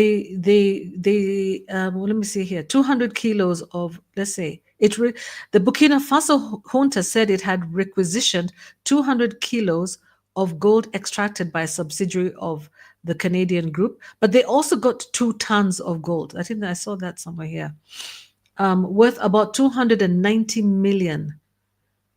Yeah, here it is. Here it is. The gold's value is estimated at between $260, 260 million to $290 million, according to market data and experts. Yeah. So it's an immense sum for that country. So they went and requisitioned their gold. Yeah. They want their gold back. They want their gold back. So I'm telling you, we can actually go back and go after our stuff. We can go, or we can stop it. What they're doing is that they're also making it more difficult for countries to mine this gold, because you imagine these Western countries have more gold reserves than African countries from where they get the gold in the first place, which doesn't make any sense, does it? Yeah. And again, just a quick one. And again, that will be actually iwe funzo kwa wengine, so that if we stop everything, so that the likes of Donald Trump, when they come, and actually that would actually make our passport become more powerful, when Mhm. African passports to become more powerful, because for the longest time these guys look at us like we're inadequate. But if we can actually show them that, you know what, yes, we can go back home, and then we shut down everything. You know what? The next time it will be them coming to beg us, but we will not want their money anymore. We are done. Mm-mm. Mm-mm. Their, their money is just paper anyway. Why would we care? Meanwhile, there are these countries, akina India, that are refusing to take their deportees back. How embarrassing. So there are But they have countries that to. are refusing to take their deportees back. China, Yeah. Cuba, India. Why? Because of ego. Yeah, because the deportees are divided into the ones who are wanted, and the ones who are, poor quality people and higher quality people. So it's like, if you send people back to the country, it means that you're telling that country that its people are lower quality, so they don't want them back for that reason. Yeah, it's also expensive. They don't want them back. So can you imagine India refusing to take back 18,000 deportees, refusing? They're saying, we're not taking them back. We don't want them. You keep them over there. But I, It's I just think they crazy. have to accept them. I think they have to N- accept them. What's the date of this article? I think they have to The accept them thing, the because thing, of what happens, they have. Susan, is that they are being Mhm. coerced to accept them back. Yeah. Because I saw They, that they. Donald Trump said that India will do the right thing. He's using those kinds of words. But the Yeah. fact is that only 18% of deportees actually ever end up being sent back. I think in the end, maybe they end up getting regularized. Because even apart from the country of origin, the countries, or the countries in between, the transit countries, are also Mm. refusing to handle the deportees. Like, you Yeah. cannot. There are flights that you cannot go directly to a country. So some of the countries that are in the middle are saying no, they're not going to get involved in this. They think it's too murky a situation. They don't want to deal with it. They don't want that mess of America. After all, Yeah. it's America itself that let in all those immigrants. Yeah. And I'm not trying to move away from the subject that Kenyan with Love is bringing up, which is about trying to secure our resources as Africans, and realizing that the greatest resource of Africans is labor, is our human resource. That is the biggest resource. It's us, you and me. And we're not old. Even if you're in your 50s, here, you're not old at all. This is your time now to contribute. 50s, 60s, you're not old in Africa. We don't age here. We know that our great in African tradition, the elderly, the wisdom of the elderly is still valued. And we still, that's the reason why we have so many older leaders in Africa anyway. Yeah. So we Yeah. still can contribute back to our continent. And we really Mm. need the younger people to come back. After you get your education, you have your experience, please come back home and build your homeland. We And were and the told black that. Americans should be also welcomed back home. They should be welcomed. Susan, you're Yeah. sorry, I'm interrupting you. Sorry, Susan. Go ahead. No, yeah, we were told that when we went to study that you should come back home and work here for your country. Um, that When did that change? When did that change? When you and yeah, I were going, we were told, we were that's actually sat down by our parents. Our parents sat us yeah, down and told us, we're not taking you, sending you to America to go and stay there. You go there, yeah, get your education, get your work experience, and come back home. That was stated yeah. to us even in letters. Remember to come back home. I don't know when people decided to stay back there. But anyway, things changed. Things did change Yeah, economically, I even just wanted politically. to answer Kenya with love when you were talking about the media people and corruption. Them being quite corrupt. It's called the brown envelope. It's well known, and it's not 3,000 shillings. It must be much, much more than that. Yeah, and then the reason why Corruption. the yeah the reason why people are being just deported like that is something they're calling expedited removal or mass deportation. And this one is really done at the immigration officer level because they are the ones who are issuing the order for deportation. And that's when they find somebody is eligible to be deported. I just wanted to add also about I've watched a number of videos which are talking about the challenge of deporting these undocumented workers. We're saying that there are certain areas or certain economies, part of the economy that will be affected by if they're all removed, because they're the ones who work the farms, they're the ones in the agriculture sector, they're the ones in construction, they're the ones in hospitality, and they provide a lot of support. So the argument is if you manage, which is also, I think, like you said, Queen Mo, uh, not very practical, because if they're going to try to deport 11 million, estimated 11 million um, uh, undocumented workers or illegal immigrants, it's going to cost much, much more than they can, than you can imagine. And then who's going to work those jobs that they've been working in the factories, in the farms, the blue collar jobs that these undocumented workers have been doing? Who's going to do those jobs? The Americans will not do those jobs. Yeah, and there's also a technical issue here, like the numbers you just showed, Queen Moore. It was 1,282. Mm-hmm. That's to Kenya alone. Mm-hmm. I want to ask you guys a mathematical thing here, but I'll answer it. How much does a Boeing 785 take? 300. About 300 max. So divide So we're 12 looking at months, four or five planes four just five to take planes. Kenyans. And there's Yeah. something you said, and there's also something Susan is saying here from a legal perspective. You cannot fly in anyone's airspace with someone that is not willing to go. Okay? Oh, I hope Yeah. that they know that. Yeah. You But don't cannot. they have to sign a form and say that they're willing to go? Is that why they're using military aircraft? Exactly. There you hit you nailed it right there. That's why they have to use the military so that it can go straight without having to, because they can just ask for permission to go through an airspace. You know, can we fly over your airspace? But you're not going to land there with people who don't want to go. It's a risk, you know. So that's why they're using that. But then look at how much is that? Three air, I mean, yeah, four, five aircraft. Okay. So how much fuel are you using? What are you doing?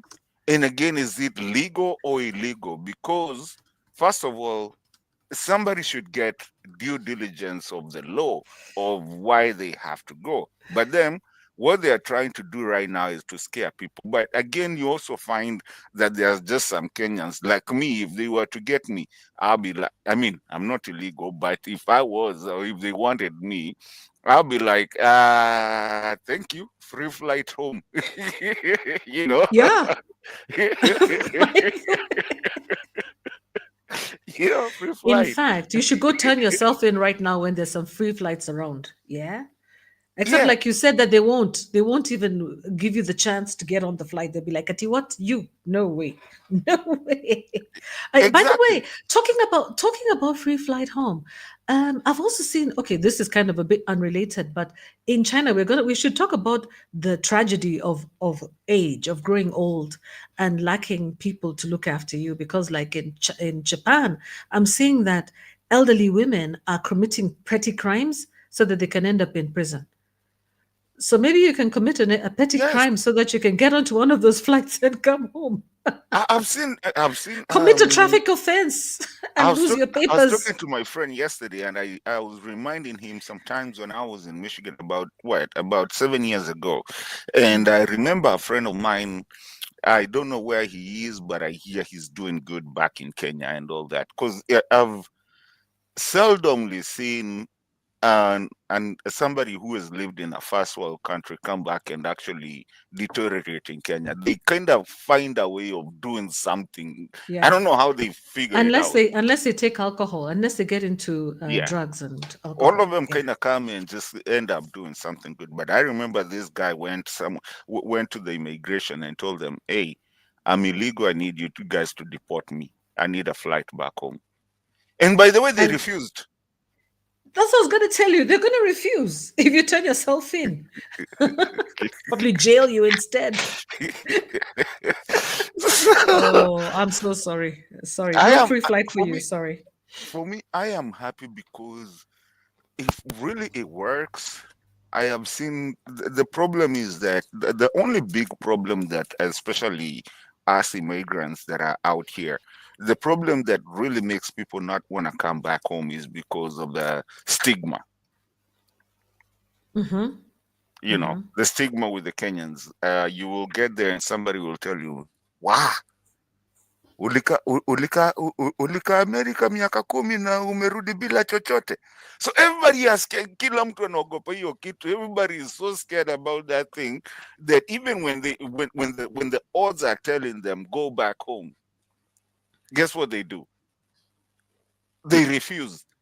They end up just doing even whatever they have to do just to stay here, and sometimes and it's over and over and over. It's a recurring thing that you find somebody Mm-hmm. that even might have been fired from a very good job or might have been working a good job, now is working very odd jobs just not Mm-hmm. to go to Kenya. And if they go to Kenya, guess what they're gonna do? They're gonna save so much by the time, I mean, just to get to Kenya and look like they're doing okay. By the time they come back, everything they've used their life savings, they've used their kids' savings, they've used everything. They can't even bring those kids back home because of the stigma.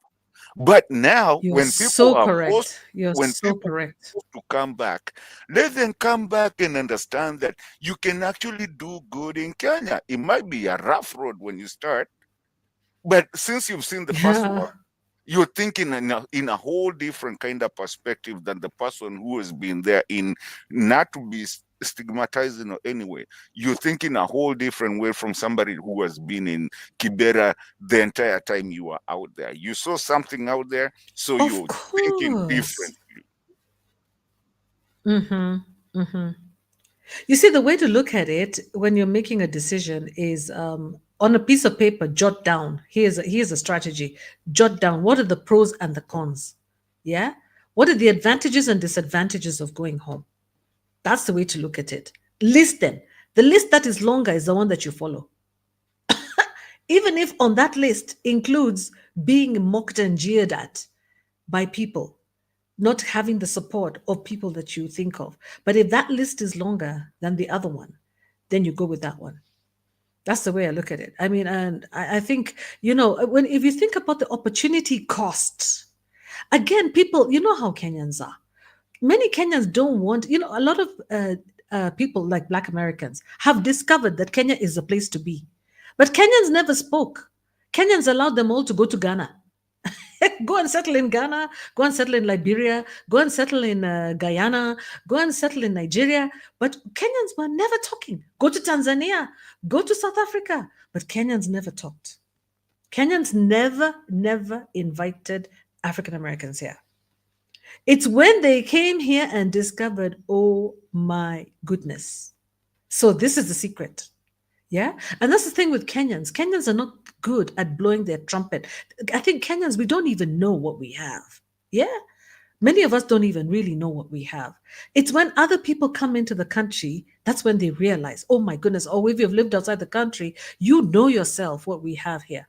And if you look at the opportunity cost of saying, okay, what is the opportunity of being in Kenya as opposed to the cost of not being in Kenya? What is the cost of not being in Kenya? What is it?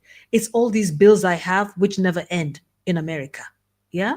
It's all these, although we have bills here, but it's nothing like that. Like over there, where you never own your home. You never ever own your home, ever. You still be paying taxes over your home. Yeah. Over here, look at the fresh air, the food, the people, engaging with people. Me here with Susan, and we can decide, Susan, let's hang out. Let's go to Java tomorrow. Yeah, let's go have a real cup of coffee. Yeah. And nobody's going to stop us. We're going to do it. We're going to find time and meet up. Nothing stops us. It's not the weather. It's not the job. It's not the fact that we have bills to pay. We can sit here with you and chat together. It's not like we have to run off to a shift. We don't. Quimo, Yeah? do you know the funny thing? And we're Madam, housed. yeah. Do you know the funny thing is, like for me, my Kaliru shanty house huko in the bundus, nobody will ever disturb me there. If I decide to just go sit there, nobody will ever disturb me. I mean, I might just get my my two tomato flowers. I mean, plants, 2 onions, and maybe a little bit of chicken, maybe 1 or 2, 3, which actually I don't have to feed them because they can just roam around the shamba and they will get something to eat. And then when it comes to Christmas, when I want to eat, I'll just go grab them. And then I can go to the Kaposho mill out there. Or I can sell, what He's dreaming now. If you're not careful, I'm going to come over here and start lining up all the food for you right here, which is in the fridge. Can put Doma huko and I'm not even worried about it. I mean, until it comes of age. Don't talk about Doma, my favorite. Have you ever had Doma? Guys, Doma is arrowroot. Have you ever had Doma when you slice it up and you deep fry it? Then guess what? I discovered a new recipe. You slice it up. It's actually a root. It's a root vegetable. Slice it up, deep fry it in the morning, and then pat it dry, and then get some cheese and grate some cheese on it, and then put it in the microwave. I am telling you, it is heaven. It is heaven. And another thing, like you can even take some passion fruits. You can take some passion fruits instead of building a fence. You just take some passion fruits, and make a passion fruit fence. Yeah, that's your fence, and you live and you be live ready for snakes because they love passion fruit. Yeah, but again, now you see in the US, but you can plant other plants anyway in between. I'm giving an analogy. Some cactuses. But yes. But in the US, you can do those things. First of all, some of them might be against the city code. Yeah, that is true. That is true. And then, in the UK, you can't have chicken. They used to allow you to have chicken in your backyard, but now you have to register all your chickens with the vet. Yeah, you see, so basically what I'm trying to say, and as I finish, because I know Mama Susan wants to say something. Also, remember the Black Americans, what you were saying, my friends who are Black Americans, I've always been telling them, you need to just visit. I don't want you to go live. Just visit, because BMI here in the comment section has visited. He's actually been to Kisumu. He says he's been to Nairobi, Kisumu, and Mombasa, and he loves it. I'm telling you, Mombasa, I'm almost heading there to Mombasa. Welcome again. Because Yes, come I've and heard, settle over here, man. You if can you settle. You can make it realize, into your second country. Why not? if you Yeah. realize, you'll Hmm. realize that the most Americans or even Britons that are actually in Kenya, they're actually, oh, I'm just going to talk about Kenya because that's my home country. I don't want to Yes, yes. jump Which around. is Let me fine. just, yeah, they're mostly white. So Hmm. it's now That's the it. white have already seen what it is. I mean, go to the UN office, go to everywhere else, the non-organizational. I mean, you will see white after white after white because they've realized that. Go to Diani in Mombasa, you will You see, find they they're just white. refused to talk The about Kenya. blacks. They didn't talk about Kenya, and they're very disappointed, I'm sure, that now other people are discovering Kenya. It was their secret. All they would show is animals. Did you notice? They'll never show the cities.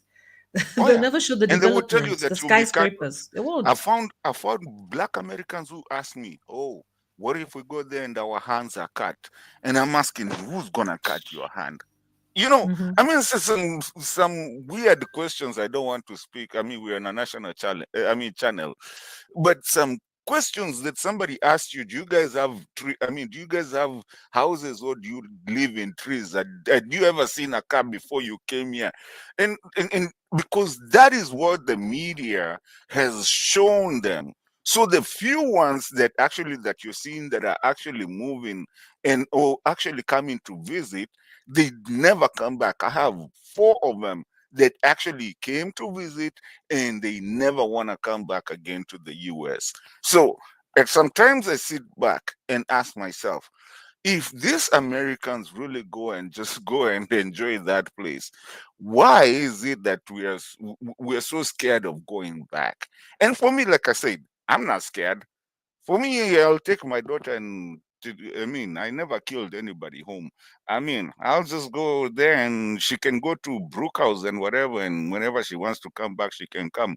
And whenever, Kenyans need to be able to take a transition.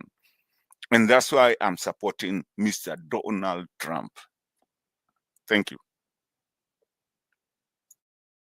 I just found something about I think in the discussion we talked about somebody who presents themselves uh, and goes for voluntary deportation after unlawful presence. What I found is that if the overstay is for a period less than 1 year, there's a 3-year ban. You can't go back to the US. You have to stay away for 3 years before applying. And if it's for more than 12 months, it's a 10-year ban. And if you try to go back in between those ban periods, you're banned for life. It's permanent. I was listening to an immigration attorney. I hope that's the correct information, but that's what he said.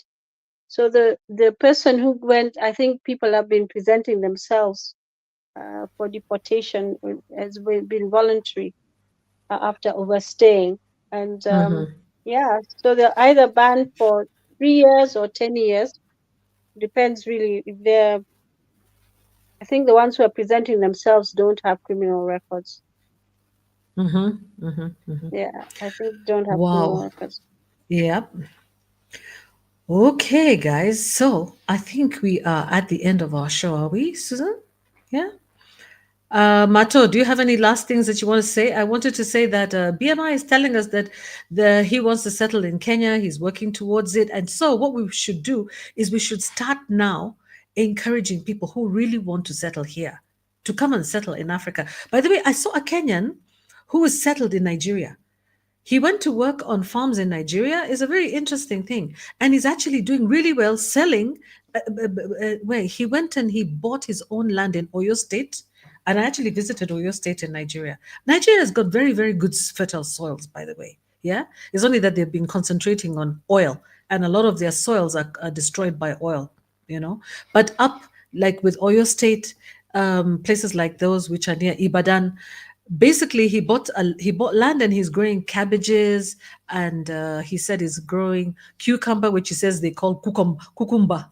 which is true. They call them cucumber, green, green peppers, and he's doing so well because he's actually growing the alternative foods which are not found there, because they tend to grow the food that they eat, but they're not growing food for the other groups of people like us who come from, and other Lebanese and people who come from different countries. So he's doing so well. He says he's got so much market, he's got, the demand is so high. So anyone who wants to think about farming, you can also think of going, even if you're Kenyan, you can go to another African country and farm. You can buy land, and most of the land in other countries is much cheaper. Yeah, it's much cheaper. We've heard that our own president here has land in Congo, hundreds of thousands of acres that he's growing. That's what we're reading. We're reading, yeah, like maybe 500,000 acres. I mean, that's just a bit much, for DRC. But you don't have to have that much land. You can just go buy a piece of land anywhere and just start farming if you're the kind of person who enjoys farming. And so, and if you already have land and you can farm, like I know Kenyan, but Kenyan with love has resources. This one, he's just joking with us over here. Kenyan with love. I told you to come here and clear your assets. Stop playing Uko. Stop playing Uko. Yeah, we need to remember that our wacha assets, kumwaga mtama kwenye kuku the wengi. hard work, no, the hard work. Hey, wait, wacha maneno. The hard work of our ancestors cannot go to nothing. It can't. We have to look after whatever, even if it's a small, tiny piece of land in the village, whatever it is that they have, it is an asset. And if you were to go and try and buy that asset, I'm telling you right now, you won't be able to do it. Right now, you can see what's happening, like in these countries, where they're like in the US and everywhere. They're talking the preppers. Preppers are moving out into the countryside and buying land and building cabins and growing their own food in terrible weather, cold weather. I see them and I feel so sorry for them. I'm like, if they can do that in that horrible weather, what about us here who are blessed? All you have to do is work on rain harvesting. Very easy to do. Just create a couple of roofs and just harvest rain or dig some wells. It's so easy. I think for us guys, we are so blessed in Africa. We are super blessed, and our continent, we have been lied to about the size of our continent. Our continent is huge, is the biggest in the world. And it can fit like all the countries in the world. All the continents in the world, I think, can fit into Africa comfortably. So I think that we have been, there's a lot of information we don't have. We don't really truly know the actual population in Africa. We don't. I don't believe we know the population. I don't even think we even know the size of our continent. But from what I see, from the way we travel in Kenya, this is a very big country. It looks bigger than what we see on the map to me. Yeah, because I mean, think about going from here to Have you Turkana tried to to travel? Have to you tried to, to travel from to Nairobi Mombasa. to Kisumu? Have you tried to travel from Nairobi to Kisumu? Yeah, it's so far. It is. I've only gone there by flight though. I've only flown there. But it's far. I have driven from You have Nairobi to driven there. Yeah, Mombasa. it's far. Have you driven to Turkana? Have you driven to Garissa? Moyale? Have you? Have you driven to Tana River? Have you driven to Tanzania? Where? This country is huge, by the way. You should stop lying to us. Our countries are big. They're bigger than what I used to, where we used to be over there, where I used to live. I used to go to school in Minnesota. That wasn't a very big place. We used to travel from Minnesota all the way to Texas. For Christian, I don't know, conferences. We used to travel. It was so easy. In Africa, try and travel between here and South Africa. Yeah, you'll be hungry on the way. You might even die of starvation. I'm telling you. Try. It's very far. It's very, very far. Travel from here to Dar es Salaam, Tanzania. From Nairobi to Dar es Salaam. I sent someone to Dar es Salaam by bus. I tell you, she almost cursed me out. It's such a long trip. It's a very long trip. Tanzania is one of the biggest countries ever. Yeah. So I think that we have a lot of potential and a lot of resources in Africa. A lot of resources, a lot of potential. And it's not just Kenya. It's not just Kenya. Have you seen what No. is happening in DRC? They're banning the Kenyan embassies, like right and left and center. Yes. We should not be antagonizing our neighbors. We should live in peace with our neighbors like we've always lived with them. There's no reason why they should be antagonizing. Why are they antagonizing us now? Why now? What have we done? Really? What have we done to them? We need to know what we have done. what our leaders have done to them. Because why are they antagonizing us? They have never fought us before. So what is it? What's happening now? You know. So I think that's the reason why we need more of the diaspora You have community the and answer. to come back. Kasongo, Kasongo, wewe. We're coming to your channel to find Mumanyana. out. We know your channel. What did you tell us your channel's name is again? And you've never been able to get on. I tried to get on, I couldn't. Do you have the link now? Kenyan with Love. Do you have the link to your channel? Yes, I do have a link. Please, can you put it in there? Please, kindly. Okay, In the I'll comment do that. section. I'll do Yeah. that as mommy is. I know you are winding up as she's winding up. I'll do that. I'll do Yeah. that. Aren't we looking tired? Today is Wednesday. We'll see you guys on Friday. On Friday, we're talking relationships. We're done with this politics now until the next week, until Monday and Wednesday next week. Now, on Friday, we're going to talk relationships.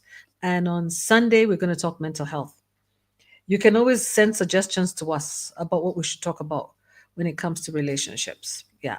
We need to talk about relationships because it's important. Yeah. So BMI says, I am learning Kenya. Thank you for the welcome. Yeah, you're welcome. Are you learning Swahili? Learn Swahili and learn the most important languages in Kenya, the ones that you communicate with everybody, which is Kikuyu. Kalenjin is right now the ruling class. Luo.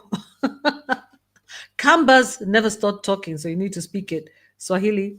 But it's good. It's good to learn anyway, at least many languages. And that those are some of the things that we missed out on and we should teach our children languages. Yeah, the languages. It's called Talk and Act Join. Okay. Is that a link or is that it's a link? Okay. There No, it is, guys. it, It's called Talk it's and Act TV. I yes. tried to get onto that one. I'll look for it. I'll look for it again. Yeah. So, guys, that's We are it. actually You going can live find after Moto. this. You can find Kenya with Love there. Talk And also Connect Sound TV. Candy Talk. We're still there. I mean, I show up out Sound there, Kind of Talk, but I don't usually see so many people talking on Sound Kind of Talk. So but yeah, I, now I'll. Tr- like I today, don't see so they've many already people started there. the this one Talk and Act. It's Strong PK and us and the regular guys. So we are out Yeah, there, but that we are this is going a political politics. show. They do political Yes, analysis and talking, and they speak their minds. Oh my goodness, these ones. Talk and Act TV. Okay, fine. We'll find you. Are you on tonight? Are you on today? I'm just Kenya waiting with for you Love. to close so I can jump over. Oh, okay. Goodbye. Good night, everybody. Thank you so much for coming on board, Mato. Yeah, the long lost prodigal son. Welcome. And tell Karibu again. Beam I'm so happy tell you're here. BIM 3000 to be very welcome to join the Kenyan community. Tell him not to be scared. Everybody speaks English there, so he has no Yeah, language he's visited barrier. Kenya before. Yeah, Yeah. so And Fia as we're well, who cool. is also, yes, my friend Fia is also on here as well. Yeah. Yeah. Fia, you're also welcome to Kenya. She's from Zimbabwe.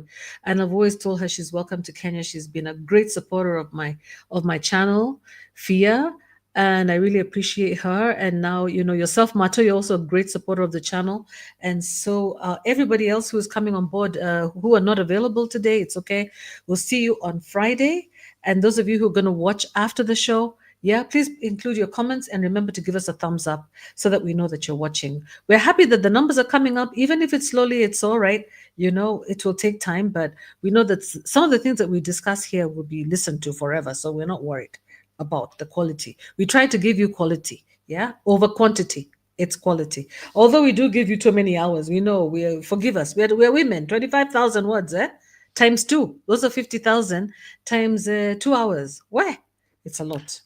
Let me as I move on, let me just close with just a Yes, very, please close it. very candid remark. I I uh, I really uphold and actually, just admire the conversations that both of you actually have here because they are very mature conversations. Some of the conversations that we have on those other channels that I am in, those are purely politics and whatever we have to do, we do it. But here, Mhm. sometimes when I come and join you guys, I feel a sense of kind of, maturity. I mean, I'm not saying that we are not mature on the other side. Hmm. I'm just Hmm. saying that we are more of political than you guys. You guys are looking at the social fabric of the We are more educational, I think. yes. Yeah, I And think I we're more I mean, educational. We try to give more education, less yeah, emotion. Hmm. because you Factual. guys talk about the legalities of everything, the social part Susan of it. contributes a lot to that. Yeah. Yeah, so I Hmm. I want to tell you guys, I'm a big fan of this channel. You guys know how to fetch me even if I don't want to come in. You know how to, you just you know how to to use like what do you call, like the when you go fishing, you know how Uh-huh. to catch me, Annette. and bring me in. But it's Yeah. because I like, Rope you in. yeah, Yes, exactly. but You it's can because I like hide, it. So run, you but you guys are cannot doing a hide, great Mato. job. You're doing Hmm. a Thank you great so job. much. Thank you. Thank you so And much. We're happy don't to say, hear that. and also don't say that this is not reaching people. Remember, internet never forgets. And remember, Hmm. there's someone who's gonna sit down somewhere and maybe has never watched this channel, and they just look at, what are these two ladies talking about? And then they get very hooked into it and they start looking at it, and then you are also educating people as you're doing it, but you're doing it in your own way. For us, we Hmm. do it in a whole different kind of way because we are rowdy a little bit. But for you guys, are actually, that's where you say women power. The women know how to actually put things out there better than us. For us, we are very rowdy. So I want to thank you, and always thank you for always accepting me in this channel and letting me come and throw it out there. I try to be intellectual like you guys, but I don't Hmm. think I can ever get into your level. We don't need your intellectualism. We need you to ground us, actually. Thank you. Show, God bless tell us you. what's on the ground, which is very important. Mato. Yeah. And Uh-huh. when you come back to Kenya, you'll Mhm. be right here. And by the way, next time, do you mind putting a picture of yourself there or some picture there instead of just M? Hmm? There's a reason I don't do this, and I'm Why? sorry. I will do it later on after some time. Okay. The reason I Okay. don't do this is because over the years, the channels that I've been into, I remember I was in Kenya, and I will say it because they can see me. You know me. But I got to JKIA, and somebody asked me, "Hey, so you are Kenyan with love?" And I had to deny. But your voice will give you away, my friend. Your voice is No, unique. when I get there, I try Yeah. to no. When I get there, I try to speak like a Kamkamba, like Alonso. Sasa, unajua mimi si Mkamba. That's a lie. Kwanza, that laugh, your laugh, you cannot change. You cannot change. That's your laugh. That's your cow laugh. Yeah. Oh my God! But it's been so nice, Mato, of you, and it's so nice of you to join us. We also appreciate you being on our show, and we look forward to you coming back on Friday. Have a nice day and avoid ice. Okay. Have a good one. Kwaherini. Bye bye. Bye bye, Hi, everybody. See you everybody. on Yeah, Friday. Thank you for your yeah. time and bye bye. Bye, Susan. Good night. Bye. Good Bye night. Yeah, bye. Bye bye. good night.